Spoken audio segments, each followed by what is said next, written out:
of Human Bondage, a novel by Somerset Maugham. Part 4, 37. At first, the novelty of the work kept Philip interested.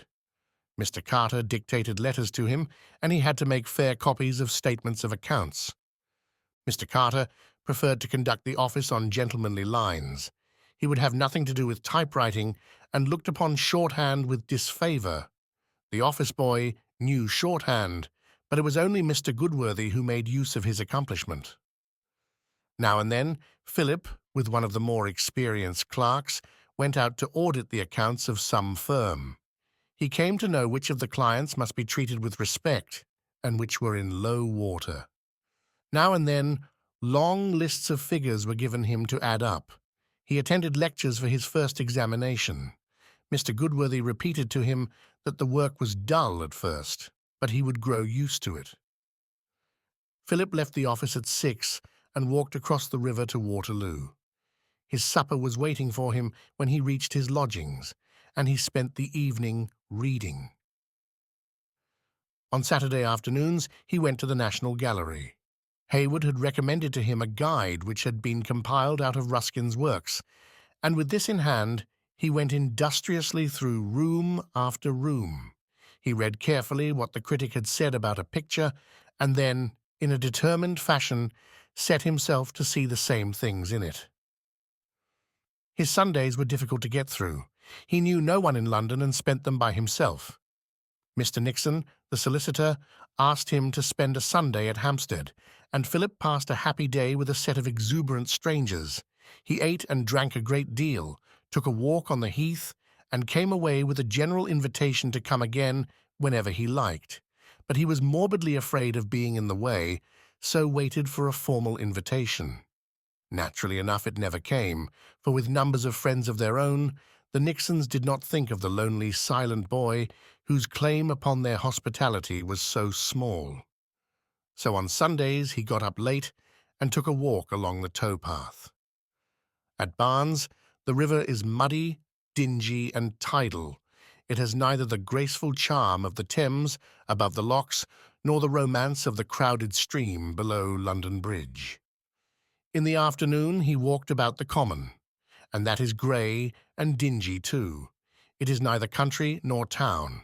The gorse is stunted, and all about is the litter of civilization.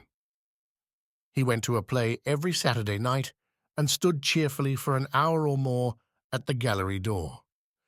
It was not worth while to go back to Barnes for the interval between the closing of the museum and his meal in an ABC shop, and the time hung heavily on his hands. He strolled up Bond Street or through the Burlington Arcade, and when he was tired went and sat down in the park or in wet weather in the public library in St. Martin's Lane. He looked at the people walking about and envied them because they had friends. Sometimes his envy turned to hatred because they were happy and he was miserable. He had never imagined that it was possible to be so lonely in a great city. Sometimes, when he was standing at the gallery door, the man next to him would attempt a conversation. But Philip had the country boy's suspicion of strangers and answered in such a way as to prevent any further acquaintance. After the play was over, obliged to keep to himself all he thought about it, he hurried across the bridge to Waterloo. When he got back to his rooms, in which for economy no fire had been lit, his heart sank. It was horribly cheerless. He began to loathe his lodgings and the long, solitary evenings he spent in them. Sometimes he felt so lonely that he could not read, and then he sat looking into the fire hour after hour in bitter wretchedness. He had spent 3 months in London now, and except for that one Sunday at Hampstead, had never talked to anyone but his fellow clerks. One evening Watson asked him to dinner at a restaurant, and they went to a music hall together, but he felt shy and uncomfortable. Watson talked all the time of things he did not care about, and while he looked upon Watson as a Philistine, he could not help admiring him. He was angry because Watson obviously set no store on his culture, and with his way of taking himself at the estimate at which he saw others held him, He began to despise the acquirements, which till then had seemed to him not unimportant. He felt for the first time the humiliation of poverty. His uncle sent him £14 a month, and he had had to buy a good many clothes. His evening suit cost him 5 guineas. He had not dared tell Watson that it was bought in the Strand. Watson said there was only one tailor in London. "I suppose you don't dance," said Watson, one day, with a glance at Philip's clubfoot. "No," said Philip. "Pity. I've been asked to bring some dancing men to a ball. I could have introduced you to some jolly girls." Once or twice, hating the thought of going back to Barnes, Philip had remained in town, and late in the evening wandered through the West End, till he found some house at which there was a party. He stood among the little group of shabby people behind the footman, watching the guests arrive, and he listened to the music that floated through the window. Sometimes, notwithstanding the cold, a couple came onto the balcony and stood for a moment to get some fresh air, and Philip, imagining that they were in love with one another, turned away and limped along the street with a heavy hurt. He would never be able to stand in that man's place. He felt that no woman could ever really look upon him without distaste for his deformity. That reminded him of Miss Wilkinson. He thought of her without satisfaction. Before parting, they had made an arrangement that she should write to Charing Cross Post Office till he was able to send her an address, and when he went there, he found 3 letters from her. She wrote on blue paper with violet ink, and she wrote in French. Philip wondered why she could not write in English like a sensible woman, and her passionate expressions, because they reminded him of a French novel, left him cold. She upbraided him for not having written, and when he answered, he excused himself by saying that he had been busy. He did not quite know how to start the letter. He could not bring himself to use dearest or darling, and he hated to address her as Emily, so finally he began with the word dear. It looked odd, standing by itself, and rather silly, but he made it do. It was the first love letter he had ever written, and he was conscious of its tameness. He felt that he should say all sorts of vehement things, how he thought of her every minute of the day, and how he longed to kiss her beautiful hands, and how he trembled at the thought of her red lips, but some inexplicable modesty prevented him, and instead he told her of his new rooms and his office. The answer came by return of post, angry, heartbroken, reproachful. How could he be so cold? Did he not know that she hung on his letters? She had given him all that a woman could give, and this was her reward. Was he tired of her already? Then, because he did not reply for several days, Miss Wilkinson bombarded him with letters. She could not bear his unkindness. She waited for the post, and it never brought her his letter. She cried herself to sleep night after night. She was looking so ill that everyone remarked on it. If he did not love her, why did he not say so? She added that she could not live without him, and the only thing was for her to commit suicide. She told him he was cold and selfish and ungrateful. It was all in French, and Philip knew that she wrote in that language to show off, but he was worried all the same. He did not want to make her unhappy. In a little while she wrote that she could not bear the separation any longer. She would arrange to come over to London for Christmas. Philip wrote back that he would like nothing better, only he had already an engagement to spend Christmas with friends in the country, and he did not see how he could break it. She answered that she did not wish to force herself on him. It was quite evident that he did not wish to see her. She was deeply hurt, and she never thought he would repay with such cruelty all her kindness. Her letter was touching, and Philip thought he saw marks of her tears on the paper. He wrote an impulsive reply, saying that he was dreadfully sorry and imploring her to come. But it was with relief that he received her answer, in which she said that she found it would be impossible for her to get away. Presently, when her letters came, his heart sank. He delayed opening them, for he knew what they would contain, angry reproaches and pathetic appeals. They would make him feel a perfect beast, and yet he did not see with what he had to blame himself. He put off his answer from day to day, and then another letter would come, saying she was ill and lonely and miserable. "I wish to God I'd never had anything to do with her," he said. He admired Watson because he arranged these things so easily. The young man had been engaged in an intrigue with a girl who played in touring companies, and his account of the affair filled Philip with envious amazement. But after a time, Watson's young affections changed, and one day he described the rupture to Philip. "I thought it was no good making any bones about it, so I just told her I'd had enough of her," he said. "Didn't she make an awful scene?" asked Philip. "The usual thing, you know, but I told her it was no good trying on that sort of thing with me." "Did she cry?" "She began to, but I can't stand women when they cry, so I said she'd better hook it." Philip's sense of humor was growing keener with advancing years. "And did she hook it?" he asked, smiling. "Well, there wasn't anything else for her to do, was there?" Meanwhile, the Christmas holidays approached. Mrs. Carey had been ill all through November, and the doctor suggested that she and the vicar should go to Cornwall for a couple of weeks round Christmas so that she should get back her strength.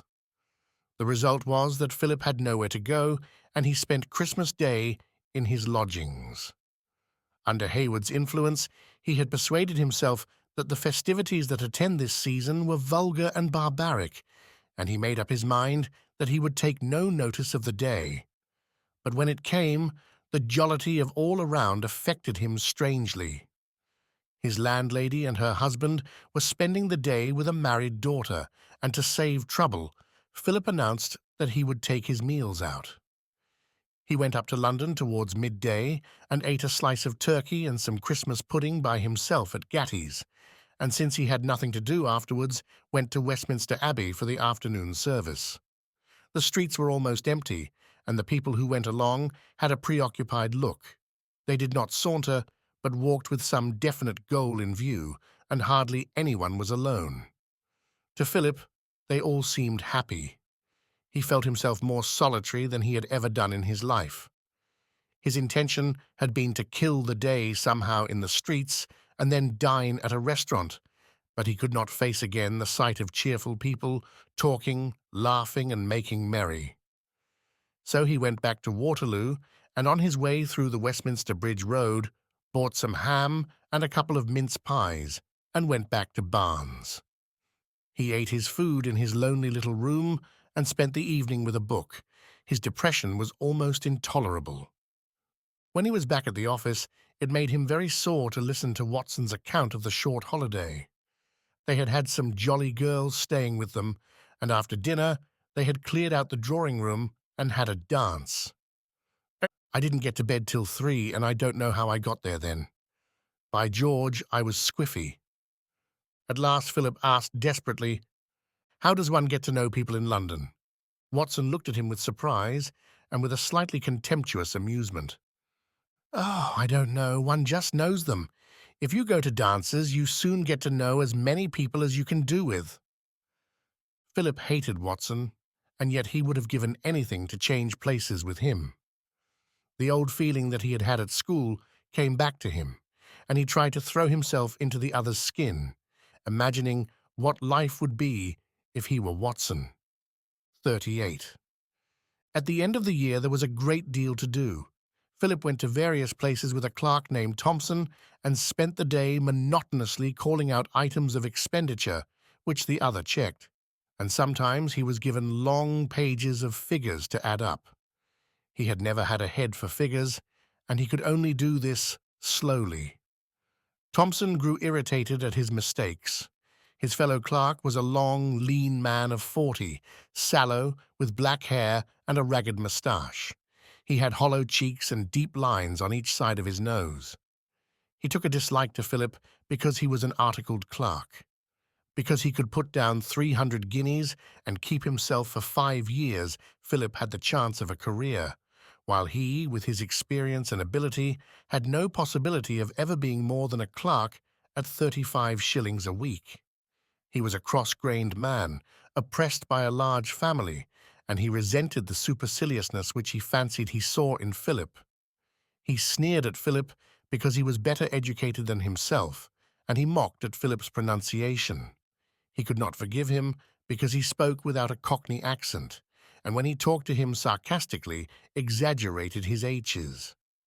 At first his manner was merely gruff and repellent, but as he discovered that Philip had no gift for accountancy, he took pleasure in humiliating him.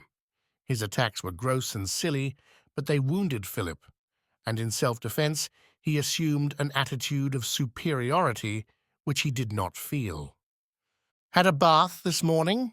Thompson said when Philip came to the office late, for his early punctuality had not lasted. "Yes, haven't you?" "No, I'm not a gentleman, I'm only a clerk. I have a bath on Saturday night." "I suppose that's why you're more than usually disagreeable on Monday." "Will you condescend to do a few sums in simple addition today? I'm afraid it's asking a great deal from a gentleman who knows Latin and Greek." "Your attempts at sarcasm are not very happy." But Philip could not conceal from himself that the other clerks, ill-paid and uncouth, were more useful than himself. Once or twice Mr. Goodworthy grew impatient with him. "You really ought to be able to do better than this by now," he said. "You're not even as smart as the office boy." Philip listened sulkily. He did not like being blamed, and it humiliated him when, having been given accounts to make fair copies of, Mr. Goodworthy was not satisfied and gave them to another clerk to do. At first the work had been tolerable from its novelty, but now it grew irksome, and when he discovered that he had no aptitude for it, he began to hate it. Often, when he should have been doing something that was given him, he wasted his time drawing little pictures on the office notepaper. He made sketches of Watson in every conceivable attitude, and Watson was impressed by his talent. It occurred to him to take the drawings home, and he came back next day with the praises of his family. "I wonder you didn't become a painter," he said, "only of course there's no money in it." It chanced that Mr. Carter 2 or 3 days later was dining with the Watsons, and the sketches were shown him. The following morning he sent for Philip. Philip saw him seldom and stood in some awe of him. "Look here, young fellow, I don't care what you do out of office hours, but I've seen those sketches of yours, and they're on office paper, and Mr. Goodworthy tells me you're slack. You won't do any good as a chartered accountant unless you look alive. It's a fine profession, and we're getting a very good class of men in it, but it's a profession in which you have to—" He looked for the termination of his phrase, but could not find exactly what he wanted, so finished rather tamely, "in which you have to look alive." Perhaps Philip would have settled down, but for the agreement that if he did not like the work, he could leave after a year and get back half the money paid for his articles. He felt that he was fit for something better than to add up accounts, and it was humiliating that he did so ill something which seemed contemptible. The vulgar scenes with Thompson got on his nerves. In March, Watson ended his year at the office, and Philip, though he did not care for him, saw him go with regret. The fact that the other clerks disliked them equally, because they belonged to a class a little higher than their own, was a bond of union. When Philip thought that he must spend over 4 years more with that dreary set of fellows, his heart sank. He had expected wonderful things from London, and it had given him nothing. He hated it now. He did not know a soul, and he had no idea how he was to get to know anyone. He was tired of going everywhere by himself. He began to feel that he could not stand much more of such a life. He would lie in bed at night and think of the joy of never seeing again that dingy office or any of the men in it, and of getting away from those drab lodgings. A great disappointment befell him in the spring. Hayward had announced his intention of coming to London for the season, and Philip had looked forward very much to seeing him again. He had read so much lately and thought so much that his mind was full of ideas which he wanted to discuss, and he knew nobody who was willing to interest himself in abstract things. He was quite excited at the thought of talking his fill with someone, and he was wretched when Hayward wrote to say that the spring was lovelier than ever he had known it in Italy, and he could not bear to tear himself away. He went on to ask why Philip did not come. What was the use of squandering the days of his youth in an office when the world was beautiful? The letter proceeded. I wonder you can bear it. I think of Fleet Street and Lincoln's Inn now with a shudder of disgust. There are only two things in the world that make life worth living: love and art. I cannot imagine you sitting in an office over a ledger, and do you wear a tall hat and an umbrella and a little black bag? My feeling is that one should look upon life as an adventure. One should burn with the hard, gem-like flame, and one should take risks. One should expose oneself to danger. Why do you not go to Paris and study art? I always thought you had talent. The suggestion fell in with the possibility that Philip for some time had been vaguely turning over in his mind. It startled him at first, but he could not help thinking of it, and in the constant rumination over it, he found his only escape from the wretchedness of his present state. They all thought he had talent. At Heidelberg, they had admired his watercolors. Miss Wilkinson had told him over and over again that they were chasing. Even strangers like the Watsons had been struck by his sketches. La Vie de Bohème had made a deep impression on him. He had brought it to London, and when he was most depressed, he had only to read a few pages to be transported into those chasing attics where Rodolphe and the rest of them danced and loved and sang. He began to think of Paris as before he had thought of London, but he had no fear of a second disillusion. He yearned for romance and beauty and love, and Paris seemed to offer them all. He had a passion for pictures, and why should he not be able to paint as well as anybody else? He wrote to Miss Wilkinson and asked her how much she thought he could live on in Paris. She told him that he could manage easily on £80 a year, and she enthusiastically approved of his project. She told him he was too good to be wasted in an office.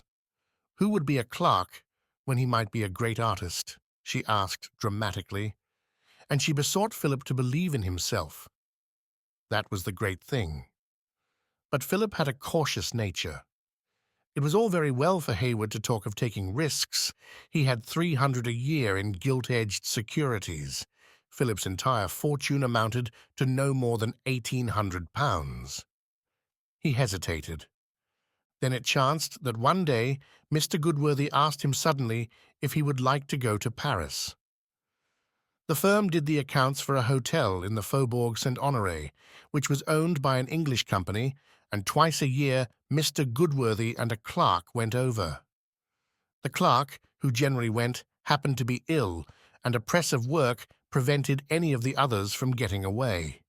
Mr. Goodworthy thought of Philip because he could best be spared, and his articles gave him some claim upon a job which was one of the pleasures of the business. Philip was delighted. "You'll have to work all day," said Mr. Goodworthy, "but we get our evenings to ourselves, and Paris is Paris." He smiled in a knowing way. "They do us very well at the hotel, and they give us all our meals, so it don't cost one anything. That's the way I like going to Paris, at other people's expense." When they arrived at Calais and Philip saw the crowd of gesticulating porters, his heart leaped. "This is the real thing," he said to himself. He was all eyes as the train sped through the country. He adored the sand dunes. Their color seemed to him more lovely than anything he had ever seen, and he was enchanted with the canals and the long lines of poplars. When they got out of the Gare du Nord and trundled along the cobbled streets in a ramshackle, noisy cab, it seemed to him that he was breathing a new air so intoxicating that he could hardly restrain himself from shouting aloud. They were met at the door of the hotel by the manager, a stout, pleasant man who spoke tolerable English. Mr. Goodworthy was an old friend, and he greeted them effusively. They dined in his private room with his wife. To Philip, it seemed that he had never eaten anything so delicious as the beefsteak aux pommes, nor drunk such nectar as the vin ordinaire which was set before them. To Mr. Goodworthy, a respectable householder with excellent principles, the capital of France was a paradise of the joyously obscene. He asked the manager next morning what there was to be seen that was thick. He thoroughly enjoyed these visits of his to Paris. He said they kept you from growing rusty. In the evenings, after their work was over and they had dined, he took Philip to the Moulin Rouge and the Folies Bergère. His little eyes twinkled, and his face wore a sly, sensual smile as he sought out the pornographic.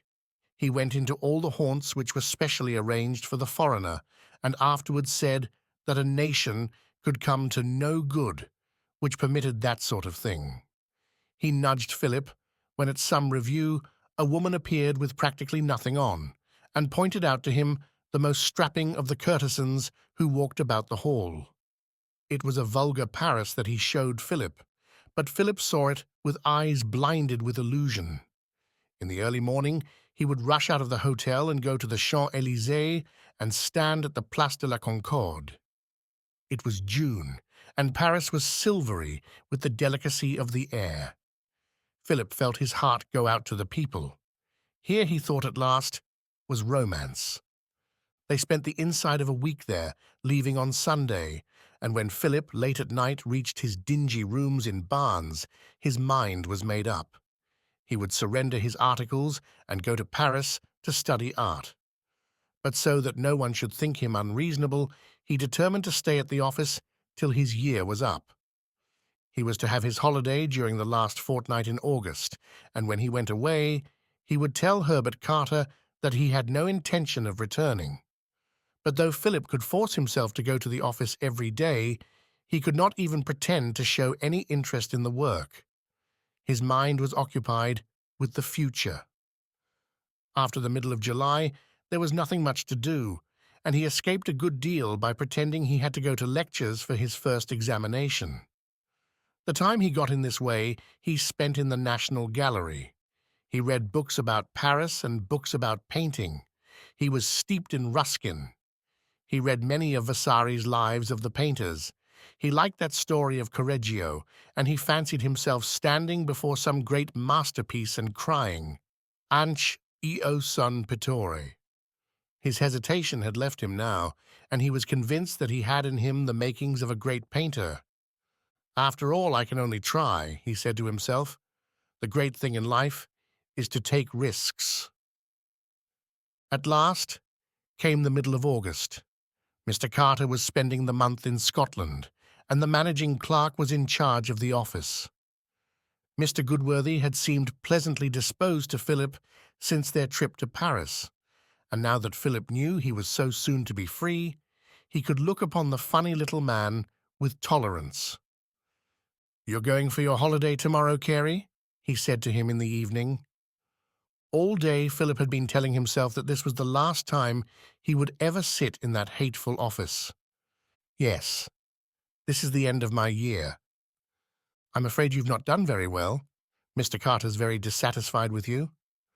"Not nearly so dissatisfied as I am with Mr. Carter," returned Philip cheerfully.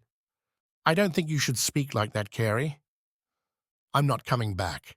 I made the arrangement that if I didn't like accountancy, Mr. Carter would return me half the money I paid for my articles, and I could chuck it at the end of a year." "You shouldn't come to such a decision hastily." "For 10 months I've loathed it all. I've loathed the work. I've loathed the office. I loathe London. I'd rather sweep a crossing than spend my days here." "No. Well, I must say I don't think you're very fitted for accountancy." "Goodbye," said Philip, holding out his hand. "I want to thank you for your kindness to me. I'm sorry if I've been troublesome. I knew almost from the beginning I was no good." "Well, if you really do make up your mind, it is goodbye. I don't know what you're going to do, but if you're in the neighborhood at any time, come in and see us." Philip gave a little laugh. "I'm afraid it sounds very rude, but I hope from the bottom of my heart that I shall never set eyes on any of you again." 39. The vicar of Blackstable would have nothing to do with the scheme which Philip laid before him. He had a great idea that one should stick to whatever one had begun. Like all weak men, he laid an exaggerated stress, not changing one's mind. "You chose to be an accountant of your own free will," he said. "I just took that because it was the only chance I saw of getting up to town. I hate London, I hate the work, and nothing will induce me to go back to it." Mr. and Mrs. Carey were frankly shocked at Philip's idea of being an artist. He should not forget, they said, that his father and mother were gentlefolk, and painting wasn't a serious profession. It was bohemian, disreputable, immoral. And then Paris. "So long as I have anything to say in the matter, I shall not allow you to live in Paris," said the vicar firmly. It was a sink of iniquity. The Scarlet Woman and she of Babylon flaunted their vileness there. The cities of the plain were not more wicked. "You've been brought up like a gentleman and Christian, and I should be false to the trust laid upon me by your dead father and mother if I allowed you to expose yourself to such temptation." "Well, I know I'm not a Christian, and I'm beginning to doubt whether I'm a gentleman," said Philip. The dispute grew more violent. There was another year before Philip took possession of his small inheritance, and during that time Mr. Carey proposed only to give him an allowance if he remained at the office. It was clear to Philip that if he meant not to continue with accountancy, he must leave it while he could still get back half the money that had been paid for his articles. The vicar would not listen. Philip, losing all reserve, said things to wound and irritate. "You've got no right to waste my money," he said at last. "After all, it's my money, isn't it? I'm not a child. You can't prevent me from going to Paris if I make up my mind to. You can't force me to go back to London. All I can do is to refuse you money unless you do what I think fit." "Well, I don't care. I've made up my mind to go to Paris. I shall sell my clothes and my books and my father's jewelry." Aunt Louisa sat by in silence, anxious and unhappy. She saw that Philip was beside himself, and anything she said then would but increase his anger. Finally, the vicar announced that he wished to hear nothing more about it, and with dignity left the room. For the next 3 days, neither Philip nor he spoke to one another. Philip wrote to Haywood for information about Paris, and made up his mind to set out as soon as he got a reply. Mrs. Carey turned the matter over in her mind incessantly. She felt that Philip included her in the hatred he bore her husband, and the thought tortured her. She loved him with all her heart. At length she spoke to him. She listened attentively while he poured out all his disillusionment of London and his eager ambition for the future. "I may be no good, but at least let me have a try. I can't be a worse failure than I was in that beastly office, and I feel that I can paint. I know I've got it in me." She was not so sure as her husband that they did right in thwarting so strong an inclination. She had read of great painters whose parents had opposed their wish to study. The event had shown with what folly. And after all, it was just as possible for a painter to lead a virtuous life to the glory of God as for a chartered accountant. "I'm so afraid of your going to Paris," she said piteously. "It wouldn't be so bad if you studied in London. If I'm going in for painting, I must do it thoroughly, and it's only in Paris that you can get the real thing." At his suggestion, Mrs. Carey wrote to the solicitor, saying that Philip was discontented with his work in London and asking what he thought of a change. Mr. Nixon answered as follows: "Dear Mrs. Carey, I have seen Mr. Herbert Carter, and I'm afraid I must tell you that Philip has not done so well as one could have wished. If he is very strongly set against the work, perhaps it is better that he should take the opportunity there is now to break his articles. I am naturally very disappointed, but as you know, you can take a horse to the water, but you can't make him drink. Yours very sincerely, Albert Nixon." The letter was shown to the vicar, but served only to increase his obstinacy.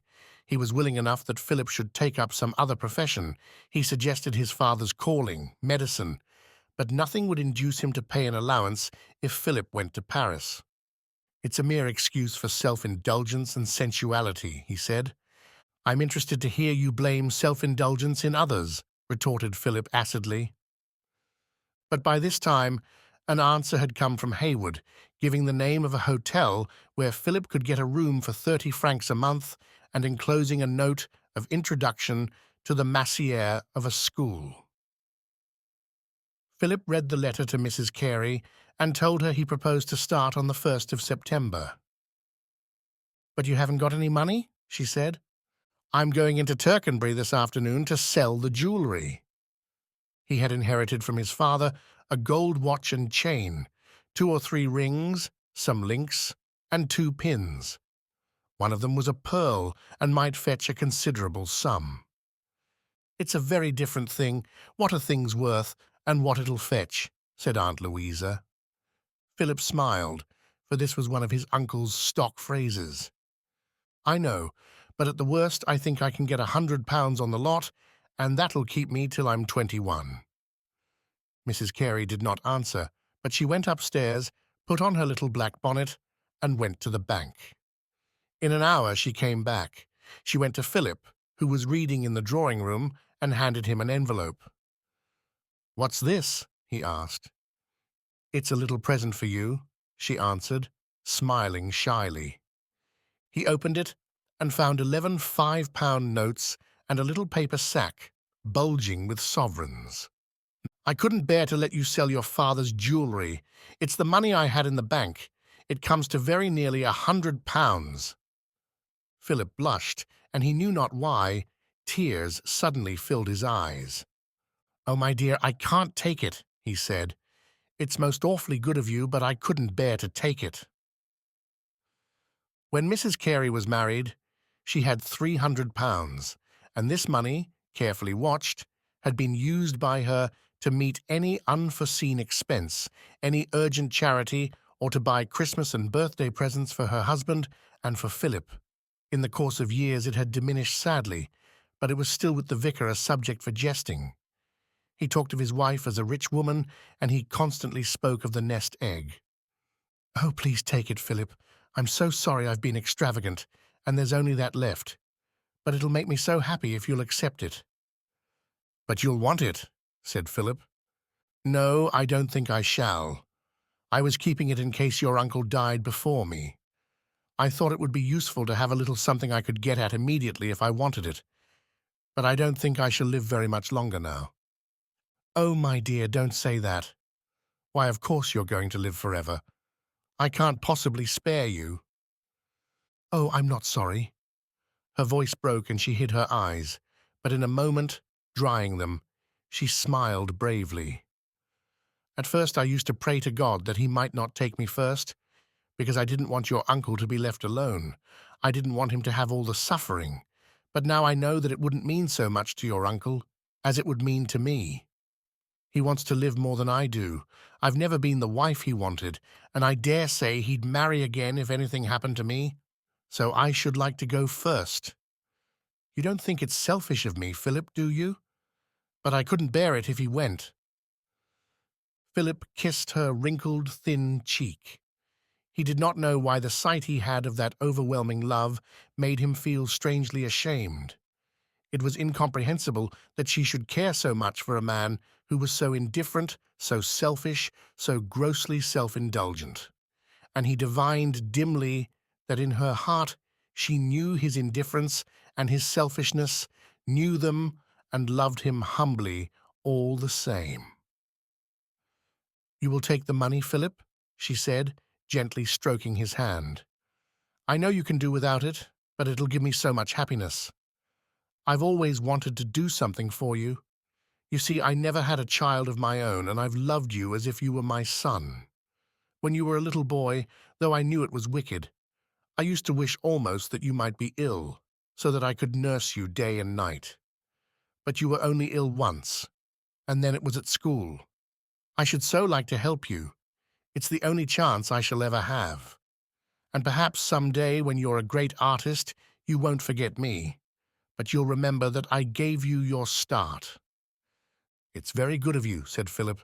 "I'm very grateful." A smile came into her tired eyes, a smile of pure happiness. "Oh, I'm so glad." 40. A few days later, Mrs. Carey went to the station to see Philip off. She stood at the door of the carriage, trying to keep back her tears. Philip was restless and eager. He wanted to be gone. "Kiss me once more," she said. He leaned out of the window and kissed her. The train started, and she stood on the wooden platform of the little station, waving her handkerchief till it was out of sight. Her heart was dreadfully heavy, and the few hundred yards to the vicarage seemed very, very long. It was natural enough that he should be eager to go, she thought. He was a boy, and the future beckoned to him, but she clenched her teeth so that she should not cry. She uttered a little inward prayer that God would guard him and keep him out of temptation and give him happiness and good fortune. But Philip ceased to think of her a moment after he had settled down in his carriage. He thought only of the future. He had written to Mrs. Otter, the massiere to whom Hayward had given him an introduction, and had in his pocket an invitation to tea on the following day. When he arrived in Paris, he had his luggage put on a cab and trundled off slowly through the gay streets, over the bridge, and along the narrow ways of the Latin Quarter. He had taken a room at the Hôtel des Deux Écoles, which was in a shabby street off the Boulevard du Montparnasse. It was convenient for Amitrano's school, at which he was going to work. A waiter took his box up 5 flights of stairs, and Philip was shown into a tiny room, fusty from unopened windows, the greater part of which was taken up by a large wooden bed with a canopy over it of red rep. There were heavy curtains on the windows of the same dingy material. The chest of drawers served also as a washing stand, and there was a massive wardrobe of the style which is connected with the good King Louis Philippe. The wallpaper was discoloured with age. It was dark grey, and there could be vaguely seen on it garlands of brown leaves. To Philip, the room seemed quaint and charming. Though it was late, he felt too excited to sleep and, going out, made his way into the boulevard and walked towards the light. This led him to the station, and the square in front of it, vivid with arc lamps, noisy with the yellow trams that seemed to cross it in all directions, made him laugh aloud with joy. There were cafes all round, and by chance, thirsty and eager to get a nearer sight of the crowd, Philip installed himself at a little table outside the Café de Versailles. Every other table was taken, for it was a fine night, and Philip looked curiously at the people, here little family groups, there a knot of men with odd-shaped hats and beards talking loudly and gesticulating. Next to him were 2 men who looked like painters, with women who Philip hoped were not their lawful wives. Behind him he heard Americans loudly arguing on art. His soul was thrilled. He sat till very late, tired out but too happy to move, and when at last he went to bed, he was wide awake. He listened to the manifold noise of Paris. Next day, about tea-time, he made his way to the Lion de Belfort, and in a new street that led out of the boulevard, Raspail, found Mrs. Otter. She was an insignificant woman of 30, with a provincial air and a deliberately ladylike manner. She introduced him to her mother. He discovered presently that she had been studying in Paris for 3 years, and later that she was separated from her husband. She had in her small drawing-room 1 or 2 portraits which she had painted, and to Philip's inexperience they seemed extremely accomplished. "I wonder if I shall ever be able to paint as well as that," he said to her. "Oh, I expect so," she replied, not without self-satisfaction. "You can't expect to do everything all at once, of course." She was very kind.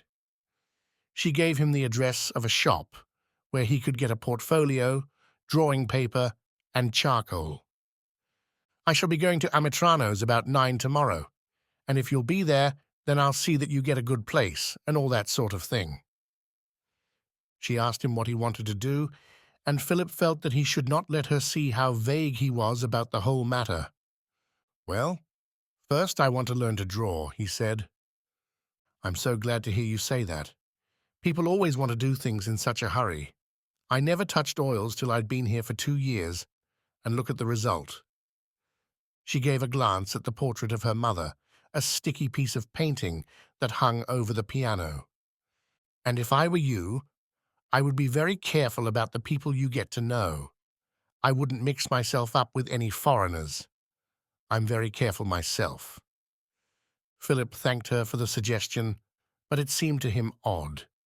He did not know that he particularly wanted to be careful.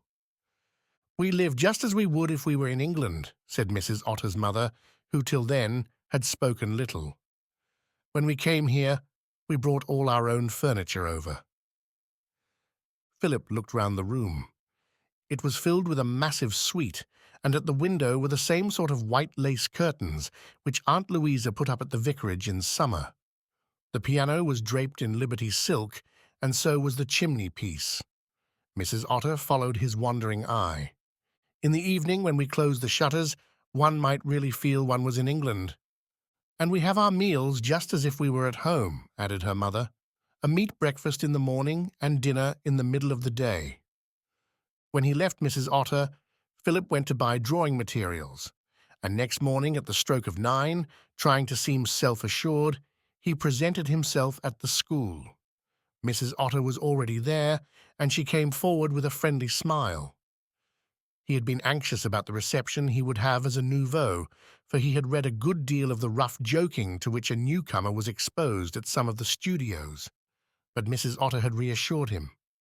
"Oh, there's nothing like that here," she said. "You see, about half our students are ladies, and they set a tone to the place." The studio was large and bare, with grey walls on which were pinned the studies that had received prizes. A model was sitting in a chair with a loose wrap thrown over her, and about a dozen men and women were standing about, some talking and others still working on their sketch. It was the first rest of the model. "You'd better not try anything too difficult at first," said Mrs. Otter. "Put your easel here.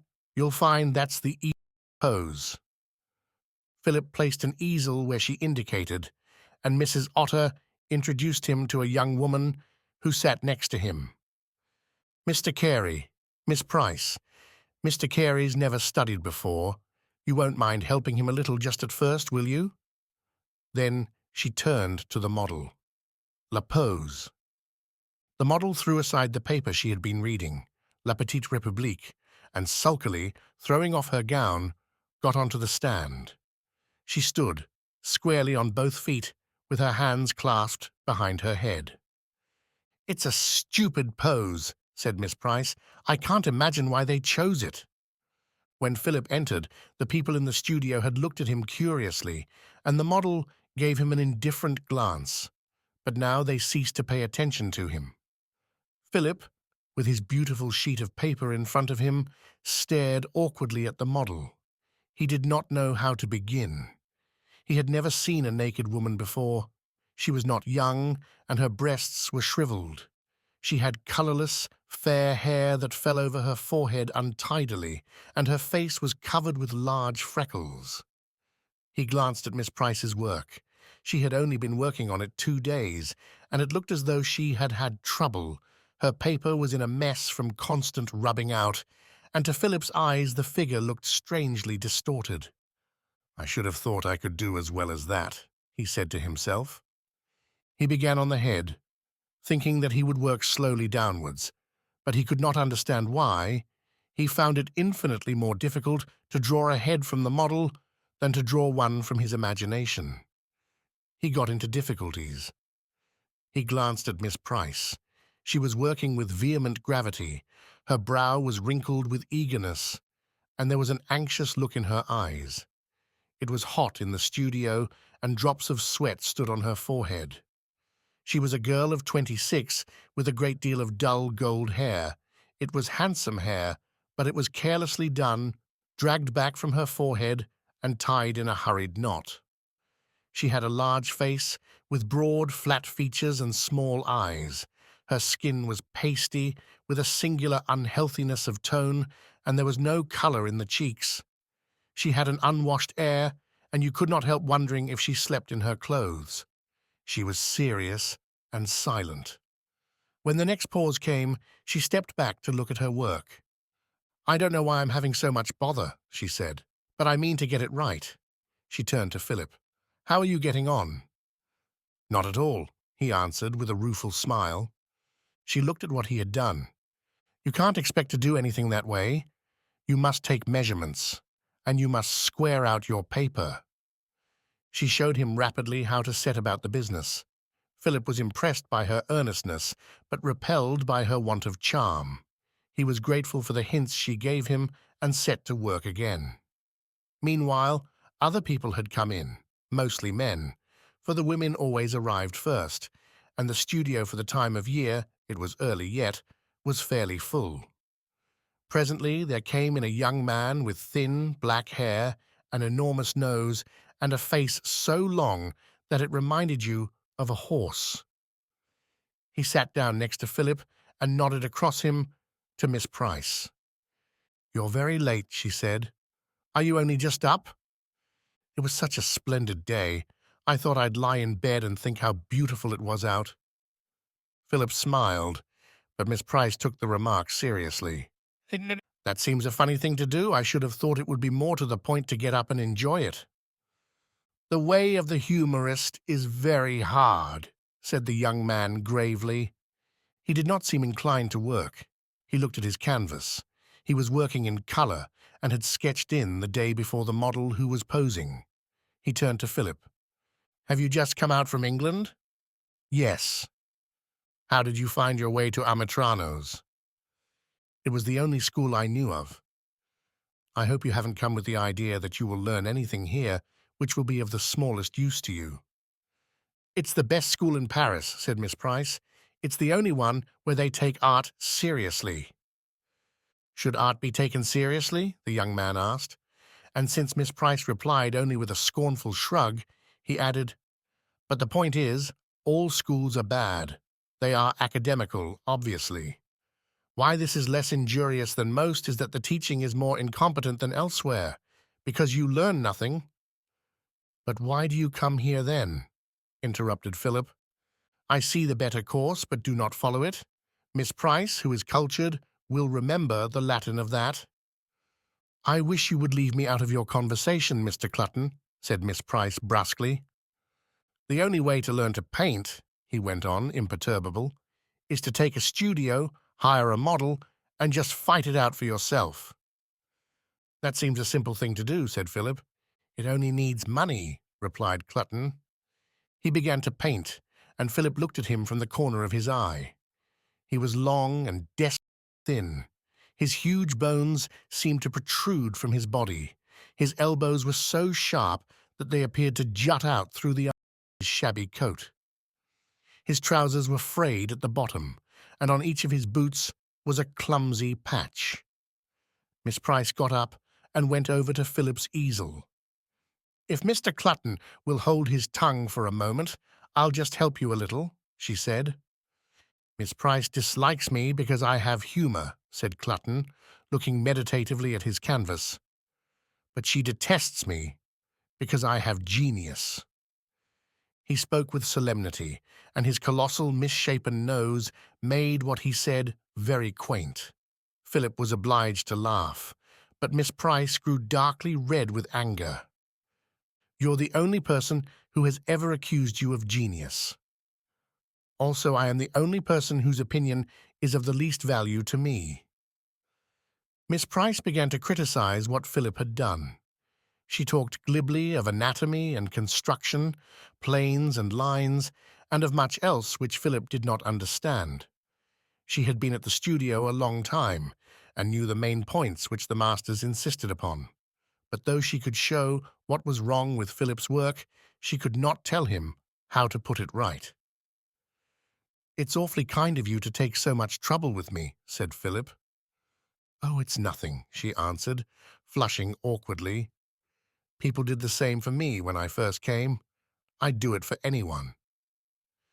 Miss Price wants to indicate that she is giving you the advantage of her knowledge from a sense of duty rather than on account of any charms of your person, said Clutton. Miss Price gave him a furious look and went back to her own drawing. The clock struck 12, and the model, with a cry of relief, stepped down from the stand. Miss Price gathered up her things. "Some of us go to Gravier's for lunch," she said to Philip, with a look at Clutton. "I always go home myself." "I'll take you to Gravier's if you like," said Clutton. Philip thanked him and made ready to go. On his way out, Mrs. Otter asked him how he had been getting on. "Did Fanny Price help you?" she asked. "I put you there because I know she can do it if she likes. She's a disagreeable, ill-natured girl, and she can't draw herself at all, but she knows the ropes, and she can be useful to a newcomer if she cares to take the trouble." On the way down the street, Clutton said to him, "You've made an impression on Fanny Price. You'd better look out." Philip laughed. He had never seen anyone on whom he wished less to make an impression. They came to the cheap little restaurant at which several of the students ate, and Clutton sat down at a table at which 3 or 4 men were already seated. For a franc, they got an egg, a plate of meat, cheese, and a small bottle of wine. Coffee was extra. They sat on the pavement, and yellow trams passed up and down the boulevard with a ceaseless ringing of bells. "By the way, what's your name?" said Clutton, as they took their seats. "Carey." "Allow me to introduce an old and trusted friend, Carey by name," said Clutton gravely. "Mr. Flanagan, Mr. Lawson." They laughed and went on with their conversation. They talked of 1,000 things, and they all talked at once. No one paid the smallest attention to anyone else. They talked of the places they had been to in the summer, of studios, of the various schools. They mentioned names which were unfamiliar to Philip: Monet, Manet, Renoir, Pissarro, Degas. Philip listened with all his ears, and though he felt a little out of it, his heart leaped with exultation. The time flew. When Clutton got up, he said, "I expect you'll find me here this evening if you care to come. You'll find this about the best place for getting dyspepsia at the lowest cost in the quarter." 41. Philip walked down the Boulevard du Montparnasse. It was not at all like the Paris he had seen in the spring during his visit to do the accounts of the Hôtel Saint-Georges. He thought already of that part of his life with a shudder, but reminded him of what he thought a provincial town must be. There was an easy-going air about it, and a sunny spaciousness which invited the mind to daydreaming. The trimness of the trees, the vivid whiteness of the houses, the breadth, were very agreeable, and he felt himself already thoroughly at home. He sauntered along, staring at the people. There seemed an elegance about the most ordinary workmen with their broad red sashes and their wide trousers, little soldiers in dingy, charming uniforms. He came presently to the Avenue de l'Observatoire, and he gave a sigh of pleasure at the magnificent, yet so graceful vista. He came to the gardens of the Luxembourg. Children were playing. Nurses with long ribbons walked slowly 2 by 2. Busy men passed through with satchels under their arms, youths strangely dressed. The scene was formal and dainty. Nature was arranged and ordered, but so exquisitely that nature unordered and unarranged seemed barbaric. Philip was enchanted. It excited him to stand on that spot of which he had read so much. It was classic ground to him, and he felt the awe and the delight which some old Don might feel when for the first time he looked on the smiling plain of Sparta. As he wandered, he chanced to see Miss Price sitting by herself on a bench. He hesitated, for he did not at that moment want to see anyone, and her uncouth way seemed out of place amid the happiness he felt around him. But he had divined her sensitiveness to affront, and since she had seen him, thought it would be polite to speak to her. "What are you doing here?" she said, as he came up. "Enjoying myself, aren't you?" "Oh, I come here every day from 4 to 5. I don't think one does any good if one works straight through." "May I sit down for a minute?" he said. "If you want to." That doesn't sound very cordial, he laughed. I'm not much of a one for saying pretty things. Philip, a little disconcerted, was silent as he lit a cigarette. Did Clutton say anything about my work? She asked suddenly. No, I don't think he did, said Philip. He's no good, you know. He thinks he's a genius, but he isn't. He's too lazy, for one thing. Genius is an infinite capacity for taking pains. The only thing is to peg away. If one only makes up one's mind badly enough to do a thing, one can't help doing it. She spoke with a passionate strenuousness which was rather striking. She wore a sailor hat of black straw, a white blouse which was not quite clean, and a brown skirt. She had no gloves on, and her hands wanted washing. She was so unattractive that Philip wished he had not begun to talk to her. He could not make out whether she wanted him to stay or go. I'll do anything I can for you, she said all at once, without reference to anything that had gone before. I know how hard it is. Thank you very much, said Philip. Then in a moment, won't you come and have tea with me somewhere? She looked at him quickly and flushed. When she reddened, her pasty skin acquired a curiously mottled look, like strawberries and cream that had gone bad. No thanks. What do you think I want tea for? I've only just had lunch. I thought it would pass the time, said Philip. If you find it long, you needn't bother about me, you know. I don't mind being left alone. At that moment, two men passed in brown velveteens, enormous trousers, and Basque caps. They were young, but both wore beards. I say, are those art students? Said Philip. They might have stepped out of the Vie de Bohème. They're Americans, said Miss Price scornfully. Frenchmen haven't worn things like that for 30 years, but the Americans from the far west buy those clothes and have themselves photographed the day after they arrive in Paris. That's about as near to art as they ever get. But it doesn't matter to them. They've all got money. Philip liked the daring picturesqueness of the American's costume. He thought it showed the romantic spirit. Miss Price asked him the time. I must be getting along to the studio, she said. Are you going to the sketch classes? Philip did not know anything about them, and she told him that from 5 to 6 every evening a model sat, from whom anyone who liked could go and draw at the cost of 50 centimes. They had a different model every day, and it was very good practice. I don't suppose you're good enough yet for that. You'd better wait a bit. I don't see why I shouldn't try. I haven't got anything else to do. They got up and walked to the studio. Philip could not tell from her manner whether Miss Price wished him to walk with her or preferred to walk alone. He remained from sheer embarrassment, not knowing how to leave her. But she would not talk. She answered his questions in an ungracious manner. A man was standing at the studio door with a large dish, into which each person, as he went in, dropped his half-franc.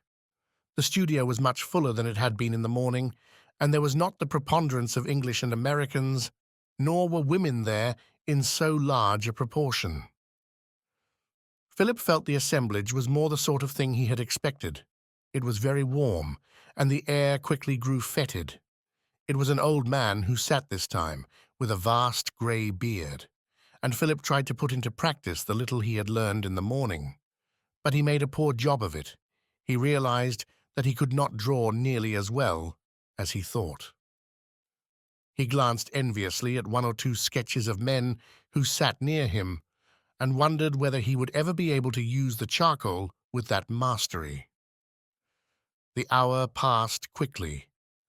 Not wishing to press himself upon Miss Price, he sat down at some distance from her, and at the end, as he passed her on his way out, she asked him brusquely how he had got on. Not very well, he smiled. If you'd condescended to come and sit near me, I could have given you some hints. I suppose you thought yourself too grand. No, it wasn't that. I was afraid you'd think me a nuisance. When I do that, I'll tell you sharp enough. Philip saw that in her uncouth way she was offering him help. Well, tomorrow? I'll just force myself upon you." "I don't mind," she answered. Philip went out and wondered what he should do with himself till dinner. He was eager to do something characteristic. Absinthe. Of course it was indicated. And so, sauntering towards the station, he seated himself outside a cafe and ordered it. He drank with nausea and satisfaction. He found the taste disgusting, but the moral effect magnificent. He felt every inch an art student, and since he drank on an empty stomach, his spirits presently grew very high. He watched the crowds and felt all men were his brothers. He was happy. When he reached Gravier's, the table at which Clutton sat was full, but as soon as he saw Philip limping along, he called out to him. They made room. The dinner was frugal, a plate of soup, a dish of meat, fruit, cheese, and half a bottle of wine. But Philip paid no attention to what he ate. He took note of the men at the table. Flanagan was there again. He was an American, a short, snub-nosed youth with a jolly face and a laughing mouth. He wore a Norfolk jacket of bold pattern, a blue stock round his neck, and a tweed cap of fantastic shape. At that time, Impressionism reigned in the Latin Quarter, but its victory over the older schools was still recent.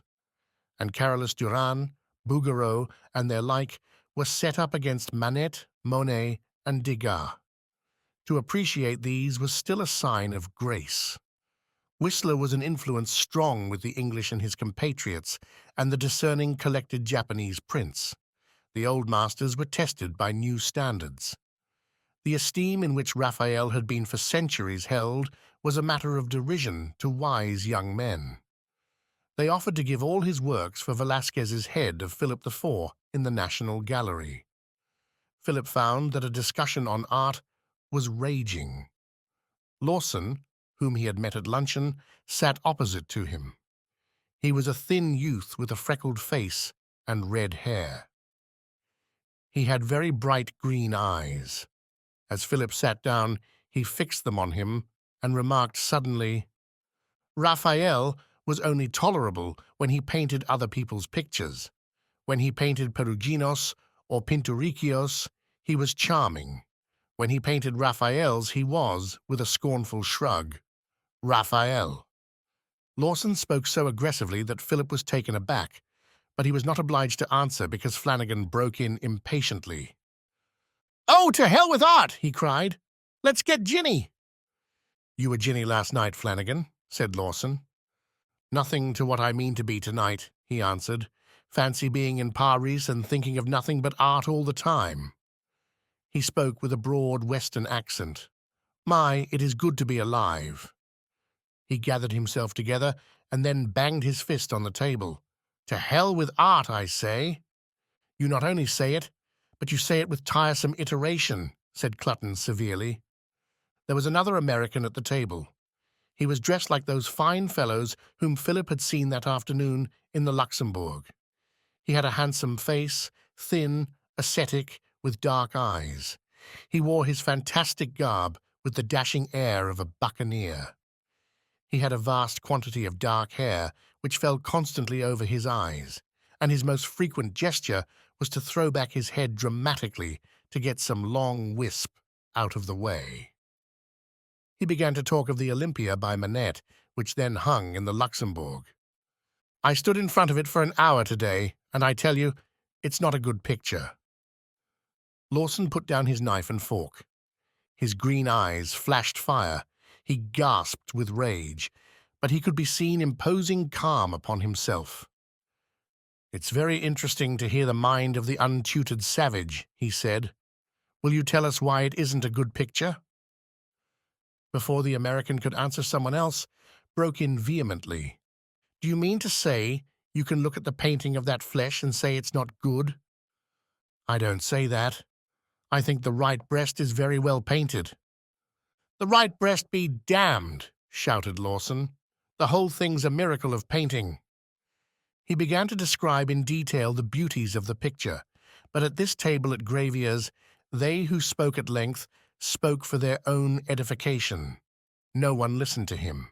The American interrupted angrily. "You don't mean to say you think the head's good?" Lawson, white with passion now, began to defend the head. But Clutton, who had been sitting in silence with a look on his face of good-humoured scorn, broke in. "Give him the head. We don't want the head. It doesn't affect the picture." "All right, I'll give you the head," cried Lawson. "Take the head and be damned to you." "What about the black line?" cried the American, triumphantly pushing back a wisp of hair which nearly fell in his soup. "You don't see a black line round objects in nature." "Oh, God, send down fire from heaven to consume the blasphemer," said Lawson.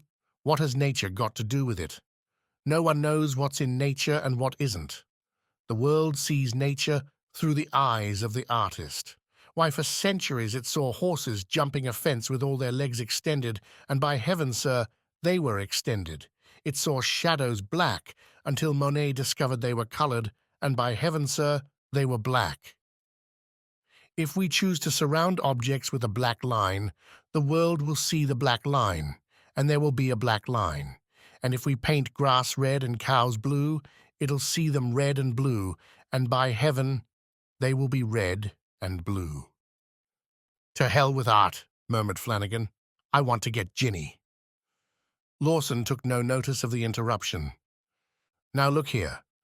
When Olympia was shown at the Salon, Zola, amid the jeers of the Philistines and the hisses of the pompiers, the academicians and the public, Zola said, 'I look forward to the day when Manet's picture will hang in the Louvre opposite the Odalisque of Ingres, and it will not be the Odalisque which will gain by comparison. It'll be there. Every day I see the time grow nearer. In 10 years, the Olympia will be in the Louvre.'" "Never!" shouted the American, using both hands now with a sudden desperate attempt to get his hair once for all out of the way. "In 10 years that picture will be dead. It's only a fashion of the moment. No picture can live that hasn't got something which that picture misses by 1,000,000 miles. And what is that? Great art can't exist without a moral element." "Oh, God!" cried Lawson furiously. "I knew it was that. He wants morality." He joined his hands and held them towards heaven in supplication. "Oh, Christopher Columbus, Christopher Columbus, what did you do when you discovered America?" "Ruskin says—" But before he could add another word, Clutton rapped with the handle of his knife imperiously on the table. "Gentlemen," he said in a stern voice, and his huge nose positively wrinkled with passion, "a name has been mentioned which I never thought to hear again in decent society. Freedom of speech is all very well, but we must observe the limits of common propriety. You may talk of Bouguereau if you will. There is a cheerful disgustingness in the sound which excites laughter, but let us not sully our chaste lips with the names of J. Ruskin, G. F. Watts, or E. B. Jones." "Who was Ruskin anyway?" asked Flanagan. "He was one of the great Victorians. He was a master of English style." "Ruskin's style, a thing of shreds and purple patches," said Lawson. "Besides, damn the great Victorians. Whenever I open a paper and see death of a great Victorian, I thank heaven there's one more of them gone. Their only talent was longevity, and no artist should be allowed to live after he's 40. By then, a man has done his best work. All he does after that is repetition. Don't you think it was the greatest luck in the world for them that Keats, Shelley, Bonington, and Byron died early? What a genius we should think Swinburne if he had perished on the day the first series of poems and ballads was published." The suggestion pleased, for no one at the table was more than 24, and they threw themselves upon it with gusto.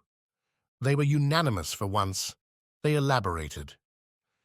Someone proposed a vast bonfire made out of the works of the 40 academicians, into which the great Victorians might be hurled on their 40th birthday. The idea was received with acclamation. Carlyle and Ruskin, Tennyson, Browning, G. F. Watts, E. B. Jones, Dickens, Thackeray. They were hurried into the flames. Mr. Gladstone, John Bright, and Cobden. There was a moment's discussion about George Meredith, but Matthew Arnold and Emerson were given up cheerfully. At last came Walter Pater. "Not Walter Pater," murmured Philip. Lawson stared at him for a moment with his green eyes, and then nodded. "You're quite right. Walter Pater is the only justification for Mona Lisa. Do you know Cronshaw? He used to know Pater." "Who's Cronshaw?" asked Philip. "Cronshaw's a poet. He lives here. Let's go to the Lilas." La Closerie des Lilas was a café to which they often went in the evening after dinner, and here Cronshaw was invariably to be found between the hours of 9 at night and 2 in the morning.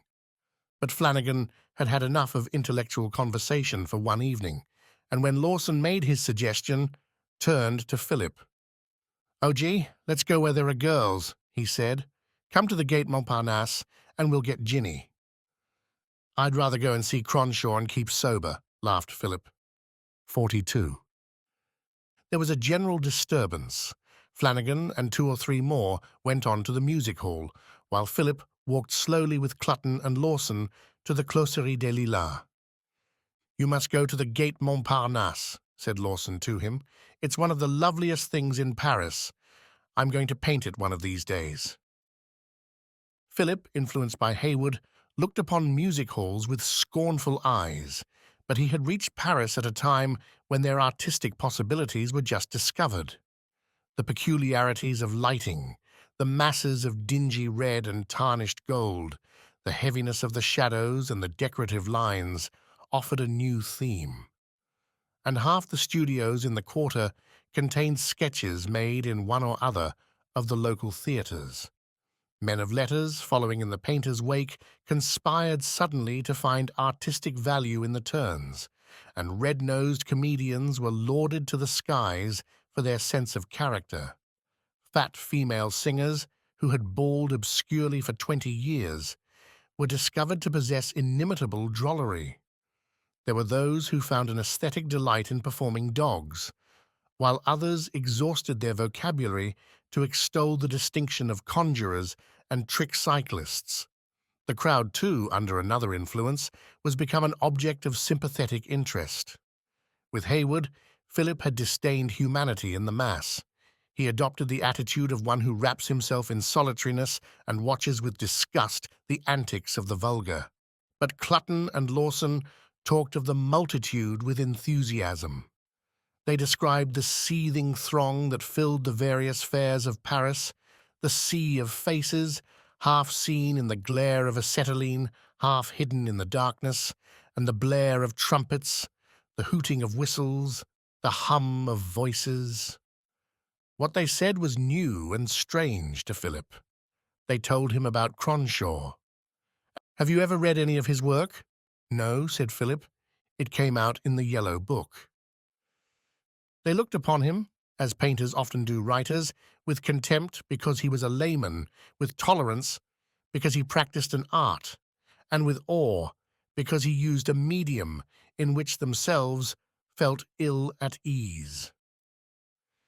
"He's an extraordinary fellow. You'll find him a bit disappointing at first. He only comes out at his best when he's drunk." "And the nuisance is," added Clutton, "that it takes him a devil of a time to get drunk." When they arrived at the café, Lawson told Philip that they would have to go in.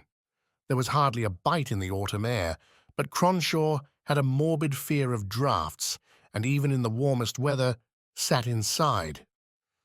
"He knows everyone worth knowing," Lawson explained. "He knew Pater and Oscar Wilde, and he knows Maugham and all those fellows." The object of their search sat in the most sheltered corner of the café, with his coat on and the collar turned up. He wore his hat pressed well down on his forehead so that he should avoid cold air.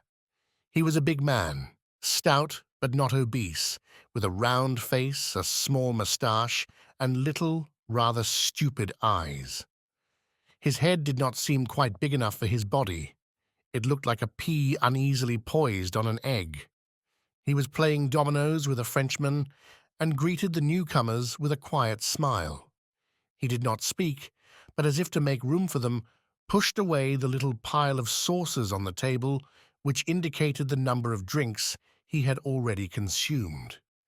He nodded to Philip when he was introduced to him and went on with the game. Philip's knowledge of the language was small, but he knew enough to tell that Cronshaw, although he had lived in Paris for several years, spoke French execrably.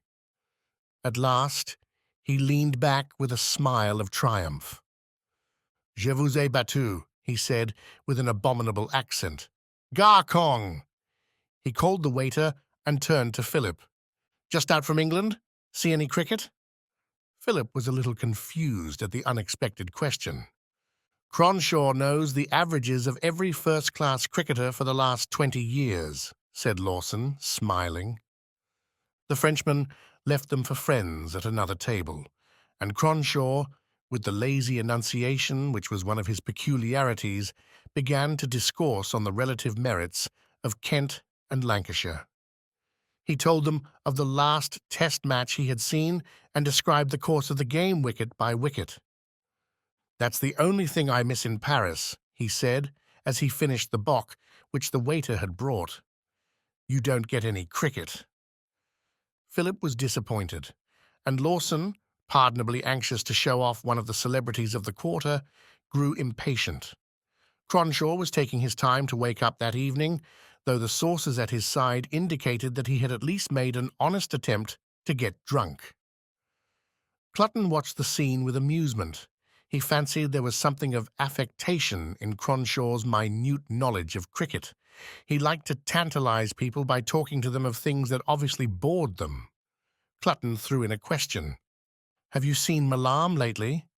Cronshaw looked at him slowly, as if he were turning the inquiry over in his mind, and before he answered, rapped on the marble table with one of the saucers. "Bring my bottle of whiskey," he called out. He turned again to Philip. "I keep my own bottle of whiskey. I can't afford to pay 50 centimes for every thimbleful." The waiter brought the bottle, and Cronshaw held it up to the light. "They've been drinking it. Waiter, who's been helping himself to my whiskey?" "Mais personne, Monsieur Cronshaw. I made a mark on it last night, and look at it." "Monsieur made a mark, but he kept on drinking after that. At that rate, Monsieur wastes his time in making marks." The waiter was a jovial fellow and knew Cronshaw intimately. Cronshaw gazed at him. "If you give me your word of honor as a nobleman and a gentleman that nobody but I has been drinking my whiskey, I'll accept your statement." This remark, translated literally into the crudest French, sounded very funny, and the lady at the comptoir could not help laughing. "Il est impayable," she murmured. Cronshaw, hearing her, turned a sheepish eye upon her. She was stout, matronly, and middle-aged, and solemnly kissed his hand to her. She shrugged her shoulders. "Fear not, madam," he said heavily. "I have passed the age when I am tempted by 45 and gratitude." He poured himself out some whiskey and water and slowly drank it. He wiped his mouth with the back of his hand. He talked very well. Lawson and Clutton knew that Cronshaw's remark was an answer to the question about Maugham. Cronshaw often went to the gatherings on Tuesday evenings, when the poet received men of letters and painters and discoursed with subtle oratory on any subject that was suggested to him. Cronshaw had evidently been there lately. He talked very well, but he talked nonsense. He talked about art as though it were the most important thing in the world. "If it isn't, what are we here for?" asked Philip. "What you're here for I don't know. It is no business of mine. But art is a luxury. Men attach importance only to self-preservation and the propagation of their species. It is only when these instincts are satisfied that they consent to occupy themselves with the entertainment which is provided for them by writers, painters, and poets." Cronshaw stopped for a moment to drink. He had pondered for 20 years the problem whether he loved liquor because it made him talk, or whether he loved conversation because it made him thirsty. Then he said, "I wrote a poem yesterday." Without being asked, he began to recite it, very slowly, marking the rhythm with an extended forefinger. It was possibly a very fine poem, but at that moment a young woman came in. She had scarlet lips, and it was plain that the vivid color of her cheeks was not due to the vulgarity of nature. She had blackened her eyelashes and eyebrows, and painted both eyelids a bold blue, which was continued to a triangle at the corner of the eyes. It was fantastic and amusing. Her dark hair was done over her ears in the fashion made popular by Emmanuel Cleo de Merode. Philip's eyes wandered to her, and Cronshaw, having finished the recitation of his verses, smiled upon him indulgently. "You were not listening," he said. "Oh, yes, I was. I do not blame you, for you have given an apt illustration of the statement I just made. What is art beside love? I respect and applaud your indifference to fine poetry when you can contemplate the meretricious charms of this young person." She passed by the table at which they were sitting, and he took her arm. "Come and sit by my side, dear child, and let us play the divine comedy of love." "Fichez-moi la paix," she said, and pushing him on one side, continued her perambulation. "Art," he continued, with a wave of the hand, "is merely the refuge which the ingenious have invented, when they were supplied with food and women, to escape the tediousness of life." Cronshaw filled his glass again and began to talk at length. He spoke with rotund delivery. He chose his words carefully. He mingled wisdom and nonsense in the most astounding manner, gravely making fun of his hearers at one moment, and at the next playfully giving them sound advice. He talked of art and literature and life.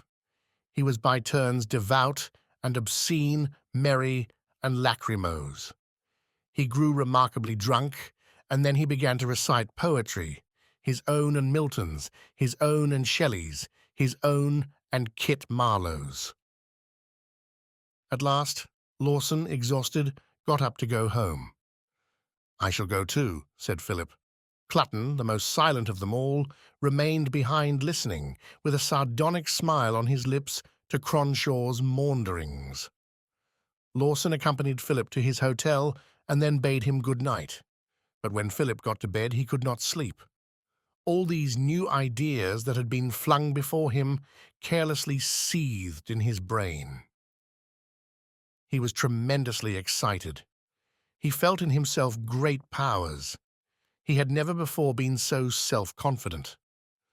"I know I shall be a great artist," he said to himself. "I feel it in me." A thrill passed through him as another thought came, but even to himself he would not put it into words. "By George, I believe I've got genius." He was in fact very drunk, but as he had not taken more than one glass of beer, it could have been due only to a more dangerous intoxicant than alcohol.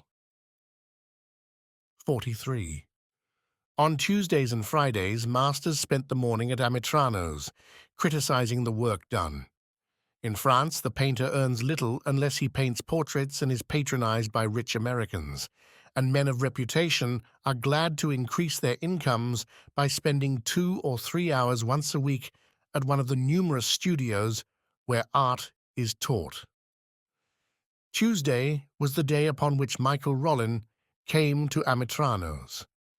He was an elderly man with a white beard and a florid complexion, who had painted a number of decorations for the state, but these were an object of derision to the students he instructed. He was a disciple of Ingres, impervious to the progress of art, and angrily impatient with that tasse de farceur whose names were Manet, Degas, Monet, and Sisley.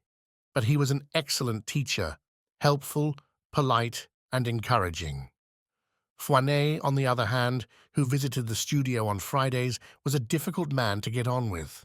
He was a small, shriveled person with bad teeth and a bilious air, an untidy grey beard and savage eyes. His voice was high and his tone sarcastic. He had had pictures bought by the Luxembourg, and at 25 looked forward to a great career. But his talent was due to youth rather than to personality, and for 20 years he had done nothing but repeat the landscape which had brought him his early success. When he was reproached with monotony, he answered, "Corot only painted one thing. Why shouldn't I?"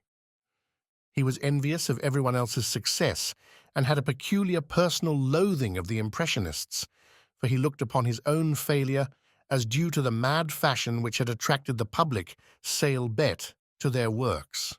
The genial disdain of Michel Rollin, who called them impostors, was answered by him with vituperation, of which crapule and canaille were the least violent items. He amused himself with abuse of their private lives, and with sardonic humour, with blasphemous and obscene detail, attacked the legitimacy of their births and the purity of their conjugal relations. He used an Oriental imagery and an Oriental emphasis to accentuate his ribald scorn. Nor did he conceal his contempt for the students whose work he examined. By them he was hated and feared. The women by his brutal sarcasm he reduced often to tears, which again aroused his ridicule. And he remained at the studio, notwithstanding the protests of those who suffered too bitterly from his attacks, because there could be no doubt that he was one of the best masters in Paris. Sometimes the old model who kept the school ventured to remonstrate with him, but his expostulations quickly gave way before the violent insolence of the painter to abject apologies. It was Foinet, with whom Philip first came in contact. He was already in the studio when Philip arrived.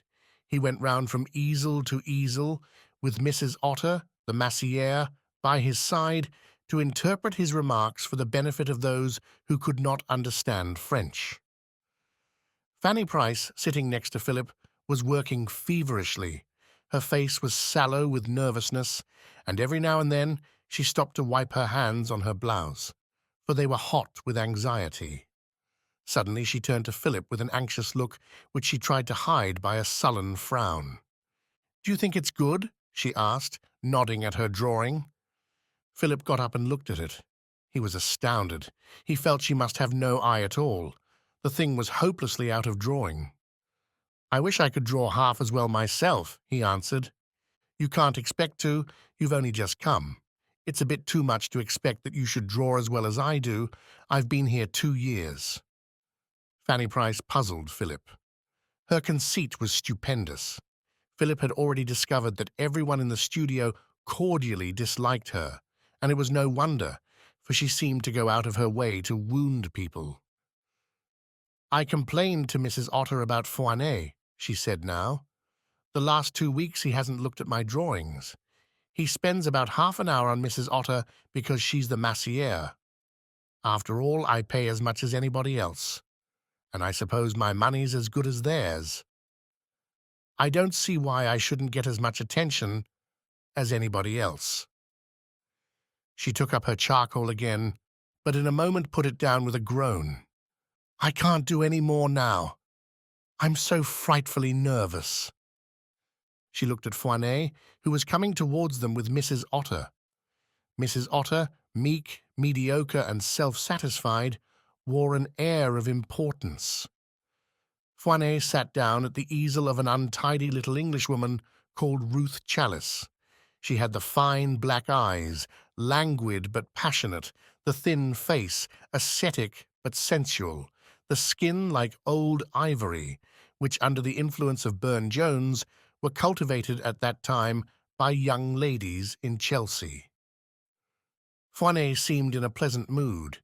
He did not say much to her, but with quick, determined strokes of her charcoal pointed out her errors.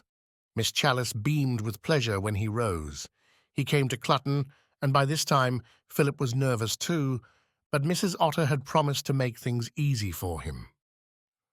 Foinet stood for a moment in front of Clutton's work, biting his thumb silently, then absent-mindedly spat out upon the canvas the little piece of skin which he had bitten off. "That's a fine line," he said at last, indicating with his thumb what pleased him. "You're beginning to learn to draw." And Clutton did not answer, but looked at the master with his usual air of sardonic indifference to the world's opinion. "I'm beginning to think you have at least a trace of talent." Mrs. Otter, who did not like Clutton, pursed her lips. She did not see anything out of the way in his work. Foinet sat down and went into technical details. Mrs. Otter grew rather tired of standing. Clutton did not say anything, but nodded now and then, and Foinet felt with satisfaction that he grasped what he said and the reasons of it. Most of them listened to him, but it was clear they never understood. Then Foinet got up and came to Philip. "He only arrived 2 days ago," Mrs. Otter hurried to explain. "He's a beginner. He's never studied before." "Cas of what?" the master said. "One sees that." He passed on, and Mrs. Otter murmured to him, "This is the young lady I told you about." He looked at her as though she were some repulsive animal, and his voice grew more rasping. "It appears that you do not think I pay enough attention to you. You have been complaining to the massiere. Well, show me this work to which you wish me to give attention." Fanny Price coloured. The blood under her unhealthy skin seemed to be of a strange purple. Without answering, she pointed to the drawing on which she had been at work since the beginning of the week. Foinet sat down. "Well, what do you wish me to say to you? Do you wish me to tell you it is good? It isn't. Do you wish me to tell you it is well drawn? It isn't. Do you wish me to say it has merit? It hasn't. Do you wish me to show you what is wrong with it? It is all wrong. Do you wish me to tell you what to do with it? Tear it up. Are you satisfied now?"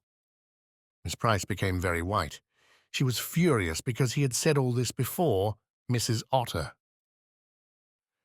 Though she had been in France so long and could understand French well enough, she could hardly speak 2 words. "He's got no right to treat me like that. My money's as good as anyone else's. I pay him to teach me. That's not teaching me." "What does she say? What does she say?" asked Foinet. Mrs. Otter hesitated to translate, and Miss Price repeated in execrable French, "Je vous paye pour m'apprendre." His eyes flashed with rage. He raised his voice and shook his fist. "Mais nom de Dieu, I can't teach you. I could more easily teach a camel." He turned to Mrs. Otter. "Ask her, does she do this for amusement, or does she expect to earn money by it?" "I'm going to earn my living as an artist," Miss Price answered. "Then it is my duty to tell you that you are wasting your time. It would not matter that you have no talent. Talent does not run about the streets in these days, but you have not the beginning of an aptitude. How long have you been here? A child of 5 after 2 lessons would draw better than you do. I only say one thing to you. Give up this hopeless attempt. You're more likely to earn your living as a bonne tout faire than as a painter. Look." He seized a piece of charcoal, and it broke as he applied it to the paper. He cursed, and with the stump drew great firm lines. He drew rapidly and spoke at the same time, spitting out the words with venom. "Look, those arms are not the same length. That knee, it's grotesque. I tell you, a child of 5. You see, she's not standing on her legs. That foot." With each word, the angry pencil made a mark, and in a moment the drawing upon which Fanny Price had spent so much time and eager trouble was unrecognizable, a confusion of lines and smudges. At last he flung down the charcoal and stood up. "Take my advice, mademoiselle. Try dressmaking." He looked at his watch. "It's 12. À la semaine prochaine, monsieur." Miss Price gathered up her things slowly. Philip waited behind after the others to say to her something consolatory. He could think of nothing but, "I say, I'm awfully sorry. What a beast that man is."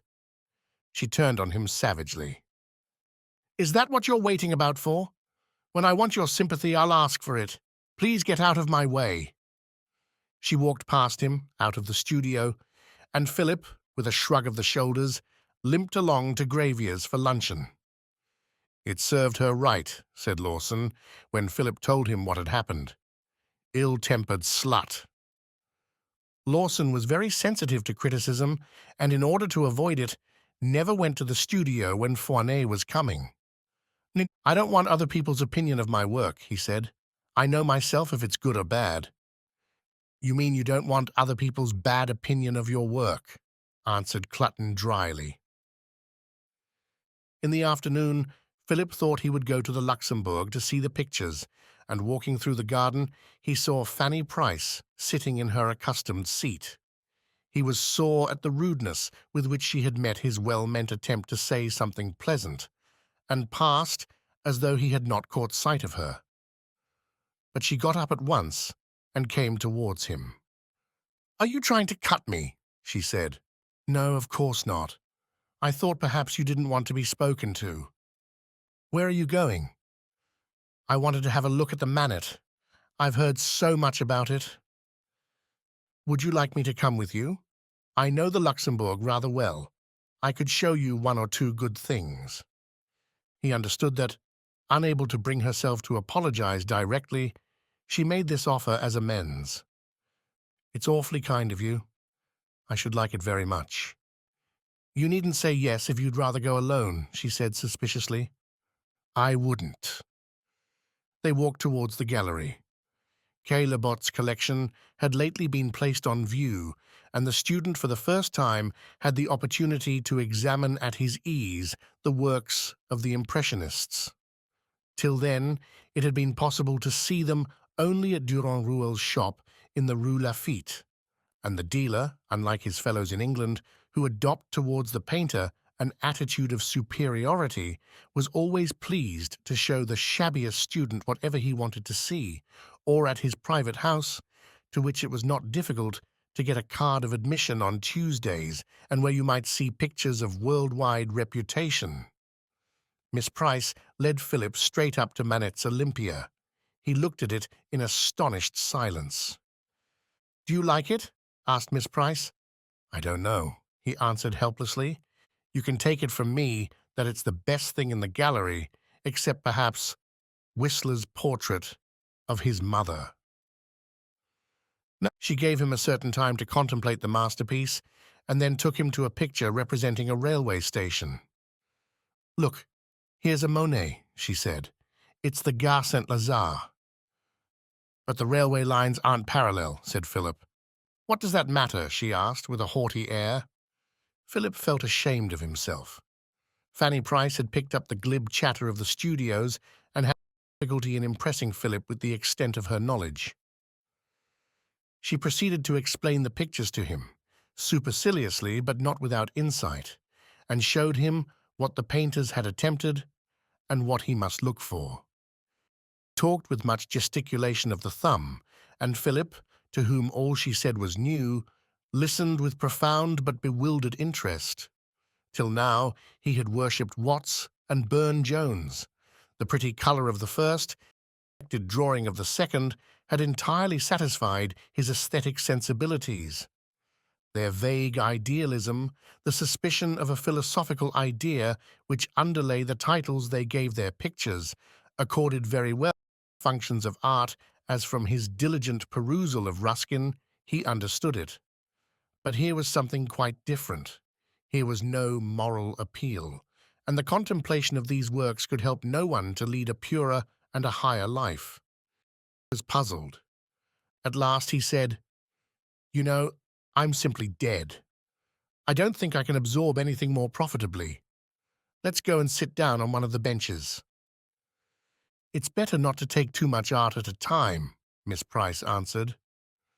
When they got outside, he thanked her warmly for the trouble she had taken.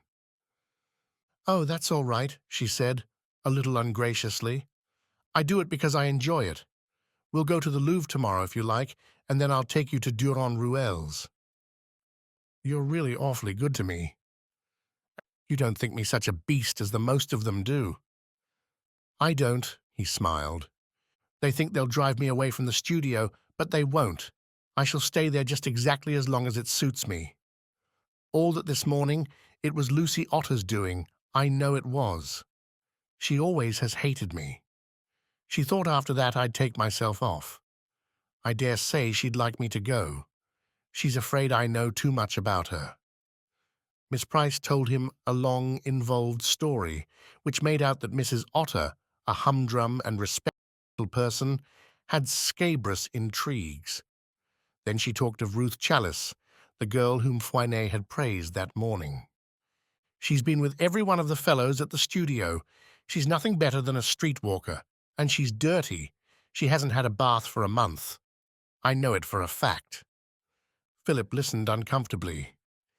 He had heard already that various rumors were in circulation about Miss Chalice, but it was ridiculous to suppose that Mrs. Otter, living with her mother, was anything but rigidly virtuous. The woman walking by his side, with her malignant, lying positively horrified him. "I don't care what they say. I shall go on just the same. I know I've got it in me. I feel I'm an artist. I'd sooner kill myself than give it up. Oh, I shan't be the first they've all laughed at in the schools, and then he's turned out the only genius of the lot. Art's the only thing I care for. I'm willing to give my whole life to it. It's only a question of sticking to it and pegging away." She found discreditable motives for everyone who would not take her at her own estimate of herself. She detested Clutton. She told Philip that his friend had no talent, really. It was just flashy and superficial. He couldn't compose a figure to save his life.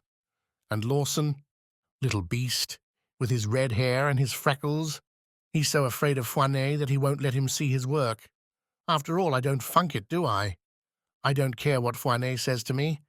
I know I'm a real artist. They reached the street in which she lived, and with a sigh of relief, Philip left her. 44. No. But notwithstanding, when Miss Price on the following Sunday offered to take him to the Louvre, Philip accepted. She showed him Mona Lisa. He looked at it with a slight feeling of disappointment, but he had read, till he knew by heart, the jeweled words with which Walter Pater has added beauty to the most famous picture in the world, and these now he repeated to Miss Price. "That's all literature," she said, a little contemptuously. "You must get away from that." She showed him the Rembrandts, and she said many appropriate things about them. She stood in front of the disciples at Emmaus. "When you feel the beauty of that," she said, "you'll know something about painting." She showed him the Odalisque and La Source of Ingres. Fanny Price was a peremptory guide. She would not let him look at the things he wished, and attempted to force his admiration for all she admired. She was desperately in earnest with her study of art, and when Philip, passing in the long gallery a window that looked out on the Tuileries, gay, sunny, and urbane, like a picture by Raffaelli, exclaimed, "I say, how jolly! Do let's stop here a minute." She said indifferently, "Yes, it's all right, but we've come here to look at pictures." The autumn air, blithe and vivacious, elated Philip, and when towards midday they stood in the great courtyard of the Louvre, he felt inclined to cry like Flanagan, "To hell with art." "I say, do let's go to one of those restaurants in the Boul' Mich' and have a snack together, shall we?" he suggested. Miss Price gave him a suspicious look. "I've got my lunch waiting for me at home," she answered. "That doesn't matter. You can eat it tomorrow. Do let me stand you a lunch." "I don't know why you want to." "It would give me pleasure," he replied, smiling. And then they crossed the river, and at the corner of the Boulevard Saint-Michel there was a restaurant. "Let's go in there." "No, I won't go there. It looks too expensive." She walked on firmly, and Philip was obliged to follow. A few steps brought them to a smaller restaurant where a dozen people were already lunching on the pavement under an awning. On the window was announced in large white letters, "Déjeuner, 1.25, vin compris." "We couldn't have anything cheaper than this, and it looks quite all right." They sat down at a vacant table and waited for the omelette, which was the first article on the bill of fare. Philip gazed with delight upon the passers-by. His heart went out to them. He was tired, but very happy. "I say, look at that man in the blouse. Isn't he ripping?"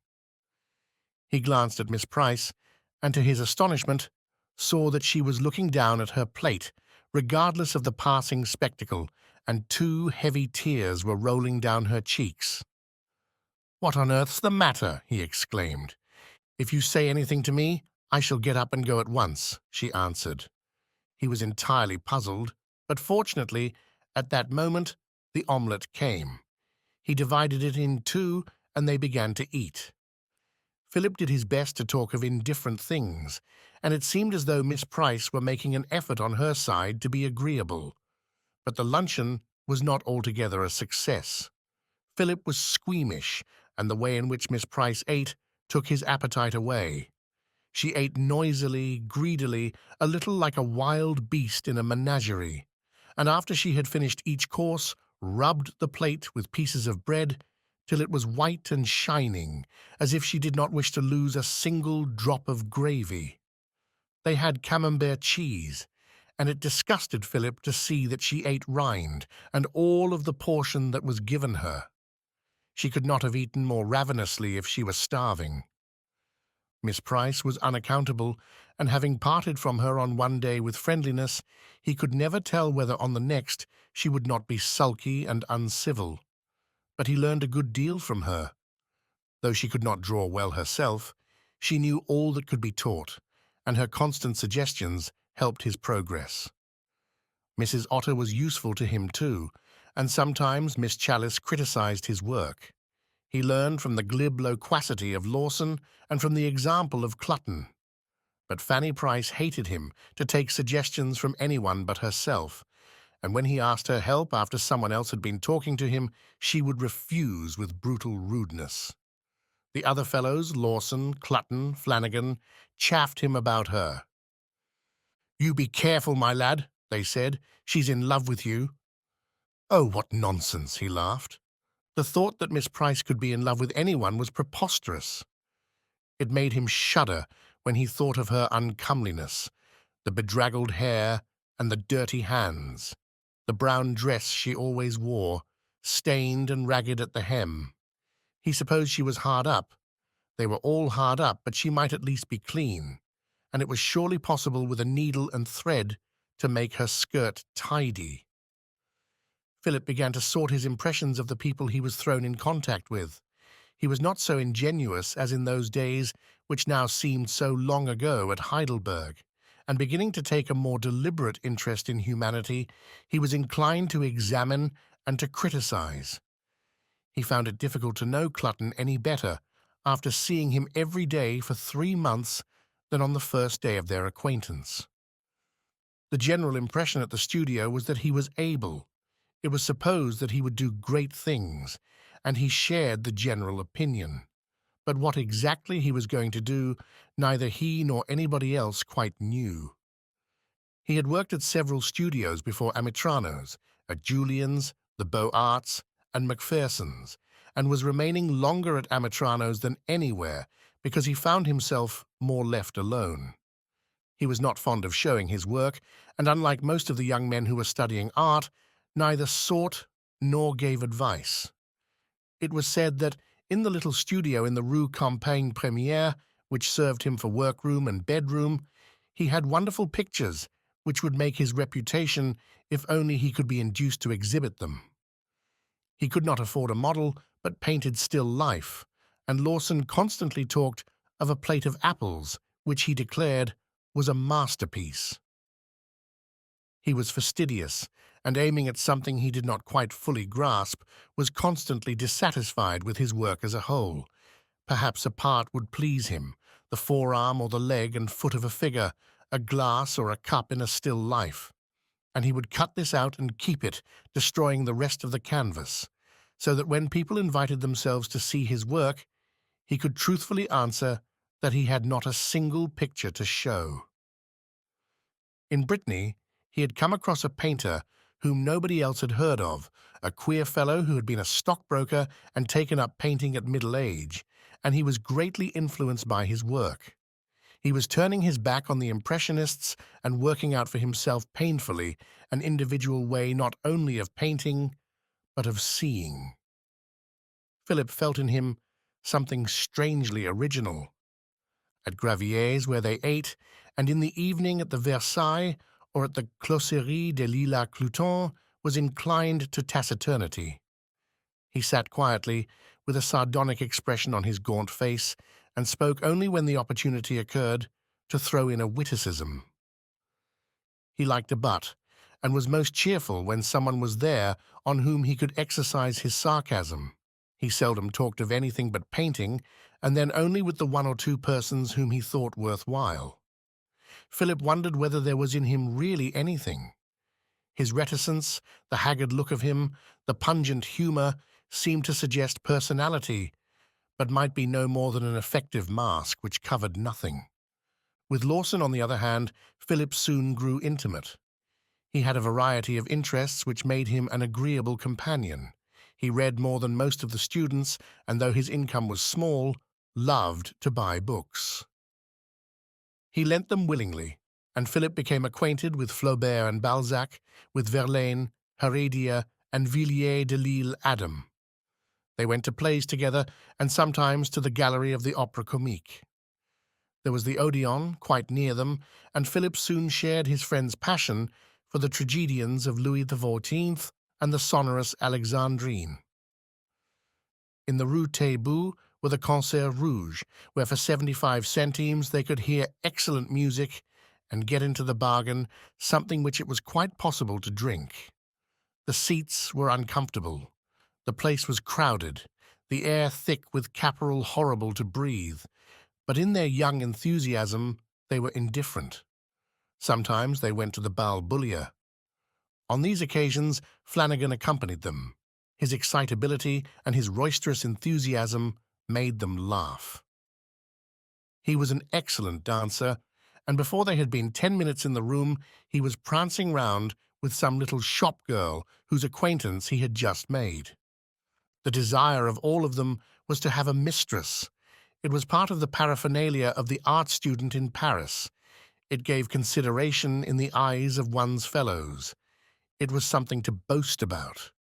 But the difficulty was that they had scarcely enough money to keep themselves, and though they argued that French women were so clever it cost no more to keep two than one, they found it difficult to meet young women who were willing to take that view of the circumstances. They had to content themselves, for the most part, with envying and abusing the ladies who received protection from painters of more settled respectability than their own. It was extraordinary how difficult these things were in Paris. Lawson would become acquainted with some young thing and make an appointment.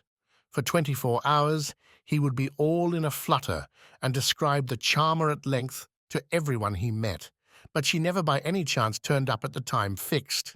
He would come to Gravier's very late, ill-tempered, and exclaim, "Confound it, another rabbit! I don't know why it is they don't like me. I suppose it's because I don't speak French well, or my red hair. It's too sickening to have spent over a year in Paris without getting hold of anyone." "You don't go the right way to work," said Flanagan. He had a long and enviable list of triumphs to narrate, and though they took leave not to believe all he said, evidence forced them to acknowledge that he did not altogether lie. But he sought no permanent arrangement.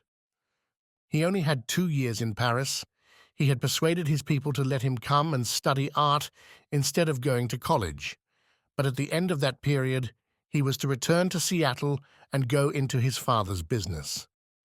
He had made up his mind to get as much fun as possible into the time and demanded variety rather than duration in his love affairs. "I don't know how you get hold of them," said Lawson furiously. "There's no difficulty about that, Sonny," answered Flanagan. "You just go right in. The difficulty is to get rid of them. That's where you want tact." Philip was too much occupied with his work, the books he was reading, the plays he saw, the conversation he listened to trouble himself with the desire for female society. He thought there would be plenty of time for that when he could speak French more glibly. It was more than a year now since he had seen Miss Wilkinson, and during his first weeks in Paris he had been too busy to answer a letter she had written to him just before he left Blackstable. When another came, knowing it would be full of reproaches and not being just then in the mood for them, he put it aside, intending to open it later, but he forgot and did not run across it till a month afterwards, when he was turning out a drawer to find some socks that had no holes in them. He looked at the unopened letter with dismay. He was afraid that Miss Wilkinson had suffered a good deal, and it made him feel a brute. But she had probably got over the suffering by now, at all events the worst of it. It suggested itself to him that women were often very emphatic in their expressions. These did not mean so much as when men used them. He had quite made up his mind that nothing would induce him ever to see her again. He had not written for so long that it seemed hardly worthwhile to write now. He made up his mind not to read the letter. "I dare say she won't write again," he said to himself. "She can't help seeing the things over. After all, she was old enough to be my mother. She ought to have known better." For an hour or two he felt a little uncomfortable. His attitude was obviously the right one, but he could not help a feeling of dissatisfaction with the whole business. Miss Wilkinson, however, did not write again, nor did she, as he absurdly feared, suddenly appear in Paris to make him ridiculous before his friends. In a little while he clean forgot her. Meanwhile he definitely forsook his old gods. The amazement with which at first he had looked upon the works of the Impressionists changed to admiration, and presently he found himself talking as emphatically as the rest on the merits of Manet, Monet, and Degas. He bought a photograph of a drawing by Ingres of the Odalisque and a photograph of the Olympia. They were pinned side by side over his washing stand so that he could contemplate their beauty while he shaved. He knew now quite positively that there had been no painting of landscape before Monet, and he felt a real thrill when he stood in front of Rembrandt's Disciples at Emmaus or Velasquez's Lady with the flea-bitten nose. That was not her real name, but by that she was distinguished at Gravier's to emphasize the picture's beauty, notwithstanding the somewhat revolting peculiarity of the sitter's appearance. With Ruskin, Burne-Jones, and Watts, he had put aside his bowler hat and the neat blue tie with white spots which he had worn on coming to Paris, and now disported himself in a soft, broad-brimmed hat, a flowing black cravat, and a cape of romantic cut. He walked along the boulevard du Montparnasse as though he had known it all his life, and by virtuous perseverance he had learnt to drink absinthe without distaste. He was letting his hair grow, and it was only because nature is unkind and has no regard for the immortal longings of youth that he did not attempt a beard. 45. Philip soon realized that the spirit which informed his friends was Cronshaw's. It was from him that Lawson got his paradoxes, and even Clutton, who strained after individuality, expressed himself in the terms he had insensibly acquired from the older man. It was his ideas that they bandied about at table, and on his authority they formed their judgments. They made up for the respect with which unconsciously they treated him by laughing at his foibles and lamenting his vices. "Of course, poor old Cronshaw will never do any good," they said. "He's quite hopeless." They prided themselves on being alone in appreciating his genius, and though, with the contempt of youth for the follies of middle age, they patronized him among themselves, they did not fail to look upon it as a feather in their caps if he had chosen a time when only one was there to be particularly wonderful.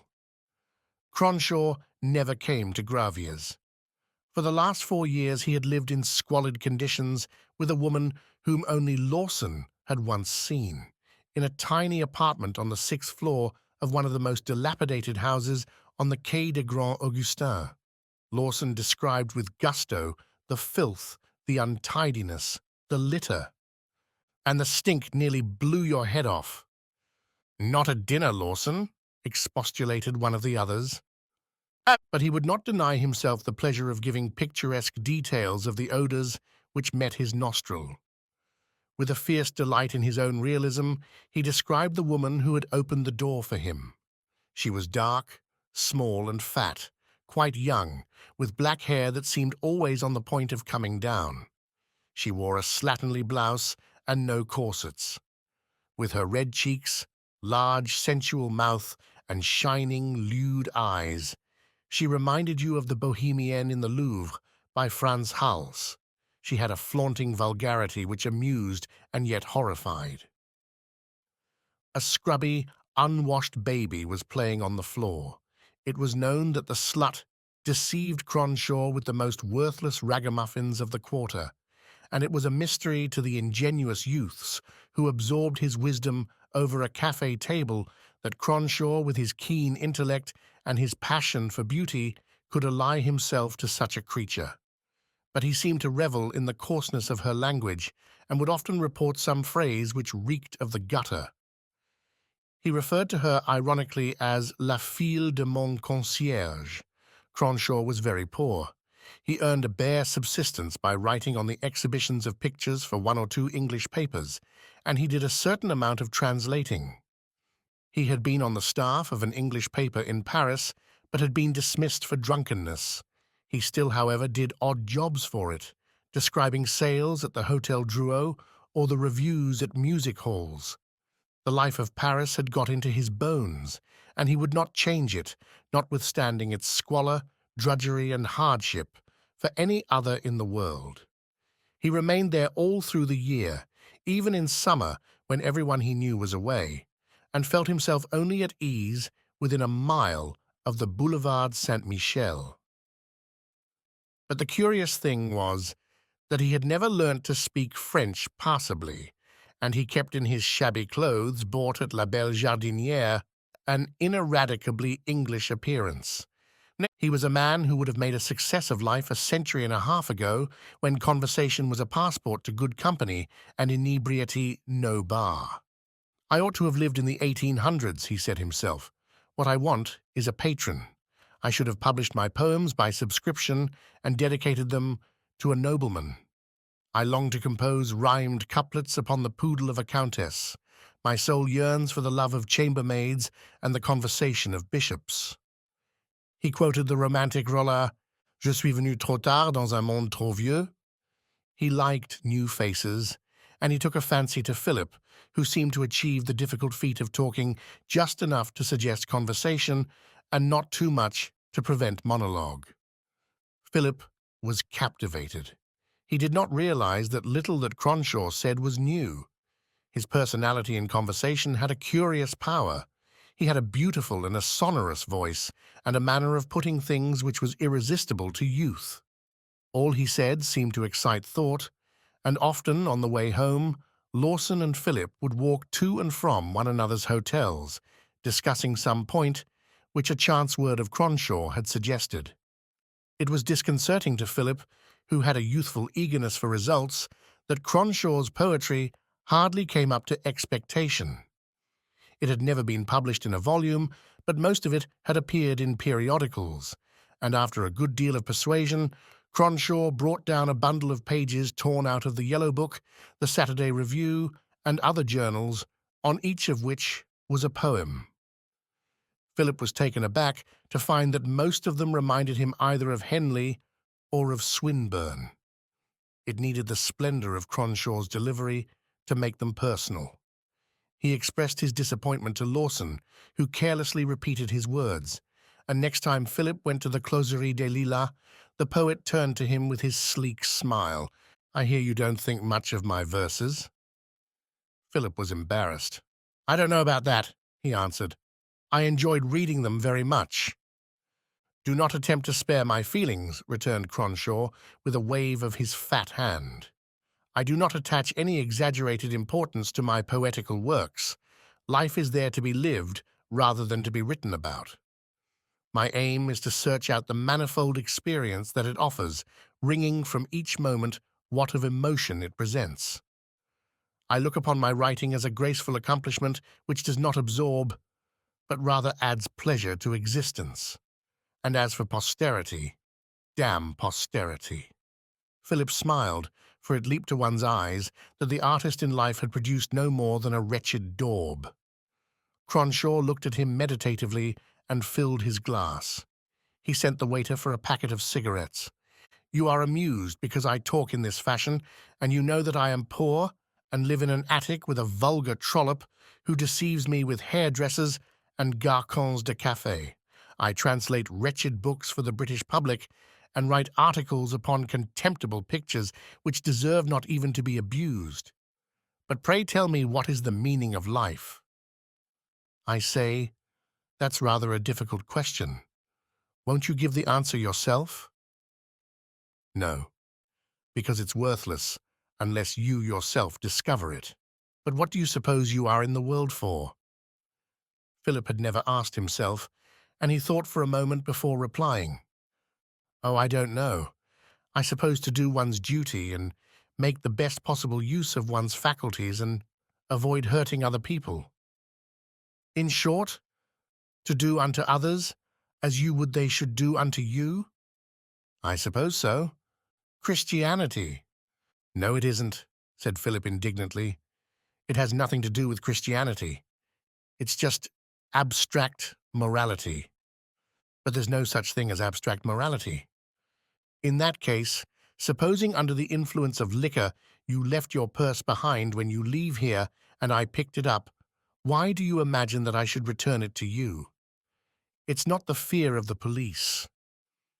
It's the dread of hell if you sin, and the hope of heaven if you are virtuous. But I believe in neither. That may be. Neither did Kant when he devised the categorical imperative. You have thrown aside a creed, but you have preserved the ethic which was based upon it. To all intents, you are a Christian still, and if there is a God in heaven, you will undoubtedly receive your reward. The Almighty can hardly be such a fool as the churches make out. If you keep his laws, I don't think he can care a packet of pins whether you believe in him or not. But if I left my purse behind, you would certainly return it to me, said Philip, not from motives of abstract morality, but only from fear of the police. It's 1,000 to 1 that the police would never find out. My ancestors have lived in a civilized state so long that the fear of the police has eaten into my bones. The daughter of my concierge would not hesitate for a moment. You answer that she belongs to the criminal classes. Not at all. She is merely devoid of vulgar prejudice. But then that does away with honor and virtue and goodness and decency and everything, said Philip. Have you ever committed a sin? I don't know, I suppose so, answered Philip. You speak with the lips of a dissenting minister. I have never committed a sin. Cronshaw, in his shabby greatcoat, with the collar turned up, and his hat well down on his head, with his red, fat face and his little gleaming eyes, looked extraordinarily comic. But Philip was too much in earnest to laugh. Have you never done anything you regret? How can I regret when what I did was inevitable? Asked Cronshaw in return. But that's fatalism. The illusion which man has that his will is free is so deeply rooted that I am ready to accept it. I act as though I were a free agent. But when an action is performed, it is clear that all the forces of the universe from all eternity conspired to cause it, and nothing I could do could have prevented it. It was inevitable. If it was good, I can claim no merit. If it was bad, I can accept no censure. My brain reels, said Philip. Have some whiskey, returned Cronshaw, passing over the bottle. There's nothing like it for clearing the head. You must expect to be thick-witted if you insist upon drinking beer. Philip shook his head, and Cronshaw proceeded. You're not a bad fellow, but you won't drink. Sobriety disturbs conversation. But when I speak of good and bad... Philip saw he was taking up the thread of his discourse. I speak conventionally. I attach no meaning to those words. I refuse to make a hierarchy of human actions and ascribe worthiness to some and ill repute to others. The terms vice and virtue have no signification for me. I do not confer praise or blame. I accept. I am the measure of all things. I am the center of the world. But there are 1 or 2 other people in the world, objected Philip. I speak only for myself. I know them only as they limit my activities. Round each of them, too, the world turns, and each one for himself is the center of the universe. My right over them extends only as far as my power. What I can do is the only limit of what I may do. Because we are gregarious, we live in society, and society holds together by means of force of arms, That is the policeman, and force of public opinion. That is Mrs. Grundy. You have society on one hand and the individual on the other. Each is an organism striving for self-preservation. It is might against might. I stand alone, bound to accept society and not unwilling, since in return for the taxes I pay, it protects me, a weakling, against the tyranny of another stronger than I am. But I submit to its laws because I must. I do not acknowledge their justice. I do not know justice, I only know power. And when I have paid for the policeman who protects me, and if I live in a country where conscription is in force, served in the army which guards my house and land from the invader, I am quits with society. For the rest, I counter its might with my wiliness. It makes laws for its self-preservation, and if I break them, it imprisons or kills me. It has the might to do so, and therefore the right.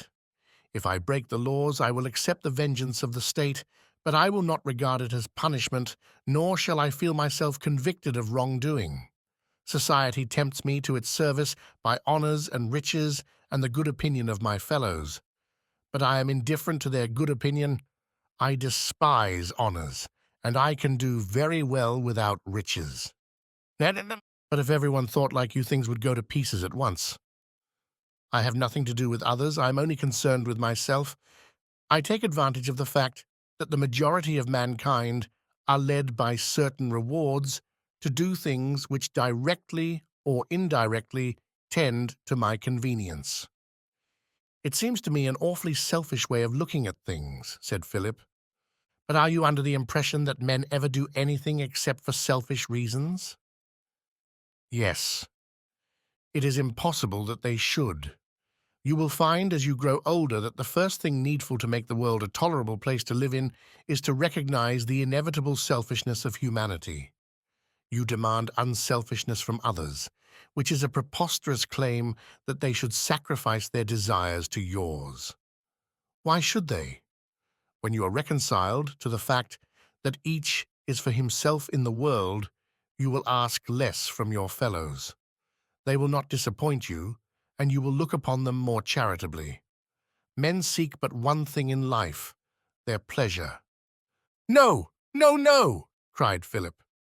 Cronshaw chuckled. You rear like a frightened colt, because I use a word to which your Christianity ascribes a deprecatory meaning. You have a hierarchy of values. Pleasure is at the bottom of the ladder, and you speak with a little thrill of self-satisfaction, of duty, charity, and truthfulness. You think pleasure is only of the senses. The wretched slaves who manufactured your morality despised a satisfaction which they had small means of enjoying. You would not be so frightened if I had spoken of happiness instead of pleasure. It sounds less shocking, and your mind wanders from the sty of Epicurus to his garden. But I will speak of pleasure, for I see that men aim at that, and I do not know that they aim at happiness. It is pleasure that lurks in the practice of every one of your virtues. Man performs actions because they are good for him, and when they are good for other people as well, they are thought virtuous. If he finds pleasure in giving alms, he is charitable. If he finds pleasure in helping others, he is benevolent. If he finds pleasure in working for society, he is public-spirited. But it is for your private pleasure that you give twopence to a beggar as much as it is for my private pleasure that I drink another whiskey and soda. I, less of a humbug than you, neither applaud myself for my pleasure nor demand your admiration. But have you never known people do things they didn't want to, instead of things they did? No, you put your question foolishly. What you mean is that people accept an immediate pain rather than an immediate pleasure. The objection is as foolish as your manner of putting it. It is clear that men accept an immediate pain rather than an immediate pleasure, but only because they expect a greater pleasure in the future. Often the pleasure is illusory, but their error in calculation is no refutation of the rule. You are puzzled because you cannot get over the idea that pleasures are only of the senses.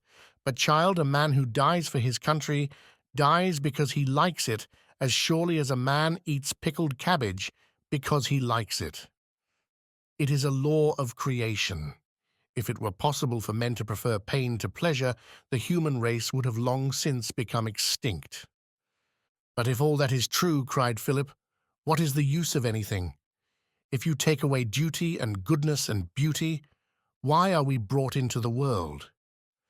Here comes the gorgeous East to suggest an answer, smiled Cronshaw. He pointed to two persons who at that moment opened the door of the cafe and, with a blast of cold air, entered. They were Levantines, itinerant vendors of cheap rugs, and each bore on his arm a bundle. It was Sunday evening, and the cafe was very full. They passed among the tables, and in that atmosphere heavy and discoloured with tobacco smoke, rank with humanity, they seemed to bring an air of mystery. They were clad in European, shabby clothes, their thin greatcoats were threadbare, but each wore a tarbooch. Their faces were grey with cold. One was of middle age, with a black beard, but the other was a youth of 18, with a face deeply scarred by smallpox and with one eye only. They passed by Cronshaw and Philip. Allah is great, and Mahomet is his prophet, said Cronshaw impressively. The elder advanced with a cringing smile, like a mongrel used to blows. With a sidelong glance at the door and a quick surreptitious movement, he showed a pornographic picture. Are you Masr ed-Din, the merchant of Alexandria, or is it from far Baghdad that you bring your goods, oh, my uncle, and yonder one-eyed youth? Do I see in him one of the three kings of whom Scheherazade told stories to her lord? The peddler's smile grew more ingratiating, though he understood no word of what Cronshaw said, and like a conjurer, he produced a sandalwood box. Nay, show us the priceless web of Eastern looms, quoth Cronshaw, for I would point a moral and adorn a tale.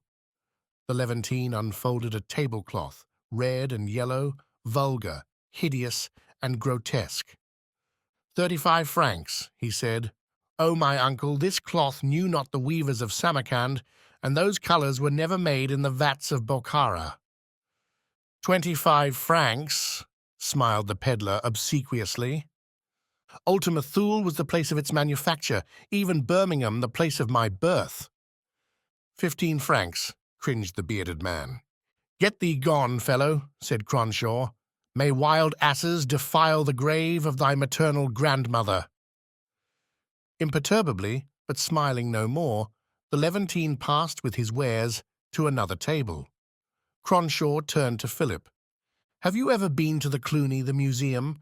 There you will see Persian carpets of the most exquisite hue and of a pattern the beautiful intricacy of which delights and amazes the eye. In them you will see the mystery and the sensual beauty of the East, the roses of Hafiz and the wine-cup of Omar. But presently you will see more. You are asking just now what was the meaning of life. Go and look at those Persian carpets, and one of these days the answer will come to you. You are cryptic, said Philip. I am drunk, answered Cronshaw. 46. Philip did not find living in Paris as cheap as he had been led to believe, and by February had spent most of the money with which he started. He was too proud to appeal to his guardian, nor did he wish Aunt Louisa to know that his circumstances were straitened, since he was certain she would make an effort to send him something from her own pocket, and he knew how little she could afford to. In 3 months he would attain his majority and come into possession of his small fortune. He tided over the interval by selling the few trinkets which he had inherited from his father. At about this time, Lawson suggested that they should take a small studio which was vacant in one of the streets that led out of the Boulevard Raspail. It was very cheap. It had a room attached, which they could use as a bedroom. And since Philip was at the school every morning, Lawson could have the undisturbed use of the studio then. Lawson, after wandering from school to school, had come to the conclusion that he could work best alone and proposed to get a model in 3 or 4 days a week. At first, Philip hesitated on account of the expense, but they reckoned it out, and it seemed they were so anxious to have a studio of their own that they calculated pragmatically that the cost would not be much greater than that of living in a hotel. Though the rent and the cleaning by the concierge would come to a little more, they would save on the petit déjeuner, which they could make themselves. A year or two earlier, Philip would have refused to share a room with anyone, since he was so sensitive about his deformed foot. But his morbid way of looking at it was growing less marked. In Paris, it did not seem to matter so much, and though he never by any chance forgot it himself, he ceased to feel that other people were constantly noticing it. They moved in, bought a couple of beds, a washing stand, a few chairs, and felt for the first time the thrill of possession. They were so excited that the first night they went to bed in what they could call a home, they lay awake talking till 3 in the morning, and next day found lighting the fire and making their own coffee, which they had in pyjamas, such a jolly business that Philip did not get to Amitrano's till nearly 11. He was in excellent spirits. He nodded to Fanny Price. "How are you getting on?" he asked cheerily. "What does that matter to you?" she asked in reply. Philip could not help laughing. "Don't jump down my throat. I was only trying to make myself polite." "I don't want your politeness." "Do you think it's worthwhile quarreling with me too?" asked Philip mildly. "There are so few people you're on speaking terms with as it is." "That's my business, isn't it?" "Quite." He began to work, vaguely wondering why Fanny Price made herself so disagreeable. He had come to the conclusion that he thoroughly disliked her. Everyone did. People were only civil to her at all from fear of the malice of her tongue. For to their faces and behind their backs she said abominable things. But Philip was feeling so happy that he did not want even Miss Price to bear ill feeling towards him. He used the artifice which had often before succeeded in banishing her ill humour. "I say, I wish you'd come and look at my drawing. I've got in an awful mess." "Thank you very much, but I've got something better to do with my time." Philip stared at her in surprise, for the one thing she could be counted upon to do with alacrity was to give advice. She went on quickly, in a low voice, savage with fury. "Now that Lawson's gone, you think you'll put up with me. Thank you very much. Go and find somebody else to help you. I don't want anybody else's leavings." Lawson had the pedagogic instinct. Whenever he found anything out, he was eager to impart it. And because he taught with delight, he talked with profit. Philip, without thinking anything about it, had got into the habit of sitting by his side. It never occurred to him that Fanny Price was consumed with jealousy and watched his acceptance of someone else's tuition with ever-increasing anger. "You were very glad to put up with me when you knew nobody here," she said bitterly. "And as soon as you made friends with other people, you threw me aside like an old glove." She repeated the stale metaphor with satisfaction. "Like an old glove. All right, I don't care, but I'm not going to be made a fool of another time." There was a suspicion of truth in what she said, and it made Philip angry enough to answer what first came into his head. "Hang it all, I only asked your advice because I saw it pleased you." She gave a gasp and threw him a sudden look of anguish.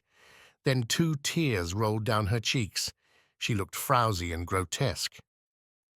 Philip, not knowing what on earth this new attitude implied, went back to his work.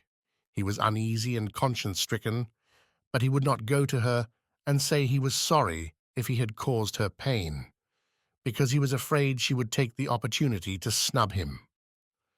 For 2 or 3 weeks she did not speak to him, and after Philip had got over the discomfort of being cut by her, he was somewhat relieved to be free from so difficult a friendship.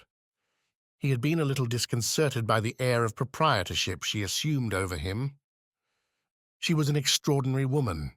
She came every day to the studio at 8 o'clock, and was ready to start working when the model was in position. She worked steadily, talking to no one, struggling hour after hour with difficulties she could not overcome, and remained till the clock struck 12. Her work was hopeless. There was not in it the smallest approach even to the mediocre achievement at which most of the young persons were able, after some months, to arrive. She wore every day the same ugly brown dress, with the mud of the last wet day still caked on the hem, and with the raggedness, which Philip had noticed the first time he saw her, still unmended. But one day she came up to him, and with a scarlet face asked whether she might speak to him afterwards. "Of course, as much as you like," smiled Philip. "I'll wait behind at 12. He went to her when the day's work was over. "Will you walk a little bit with me?" she said, looking away from him with embarrassment. "Certainly." They walked for 2 or 3 minutes in silence. "Do you remember what you said to me the other day?" she asked then on a sudden. "Oh, I say, don't let's quarrel," said Philip. "It really isn't worth while." She gave a quick, painful inspiration. "I don't want to quarrel with you. You're the only friend I had in Paris. I thought you rather liked me. I felt there was something between us. I was drawn towards you. You know what I mean? Your club foot." Philip reddened and instinctively tried to walk without a limp. He did not like anyone to mention the deformity. He knew what Fanny Price meant.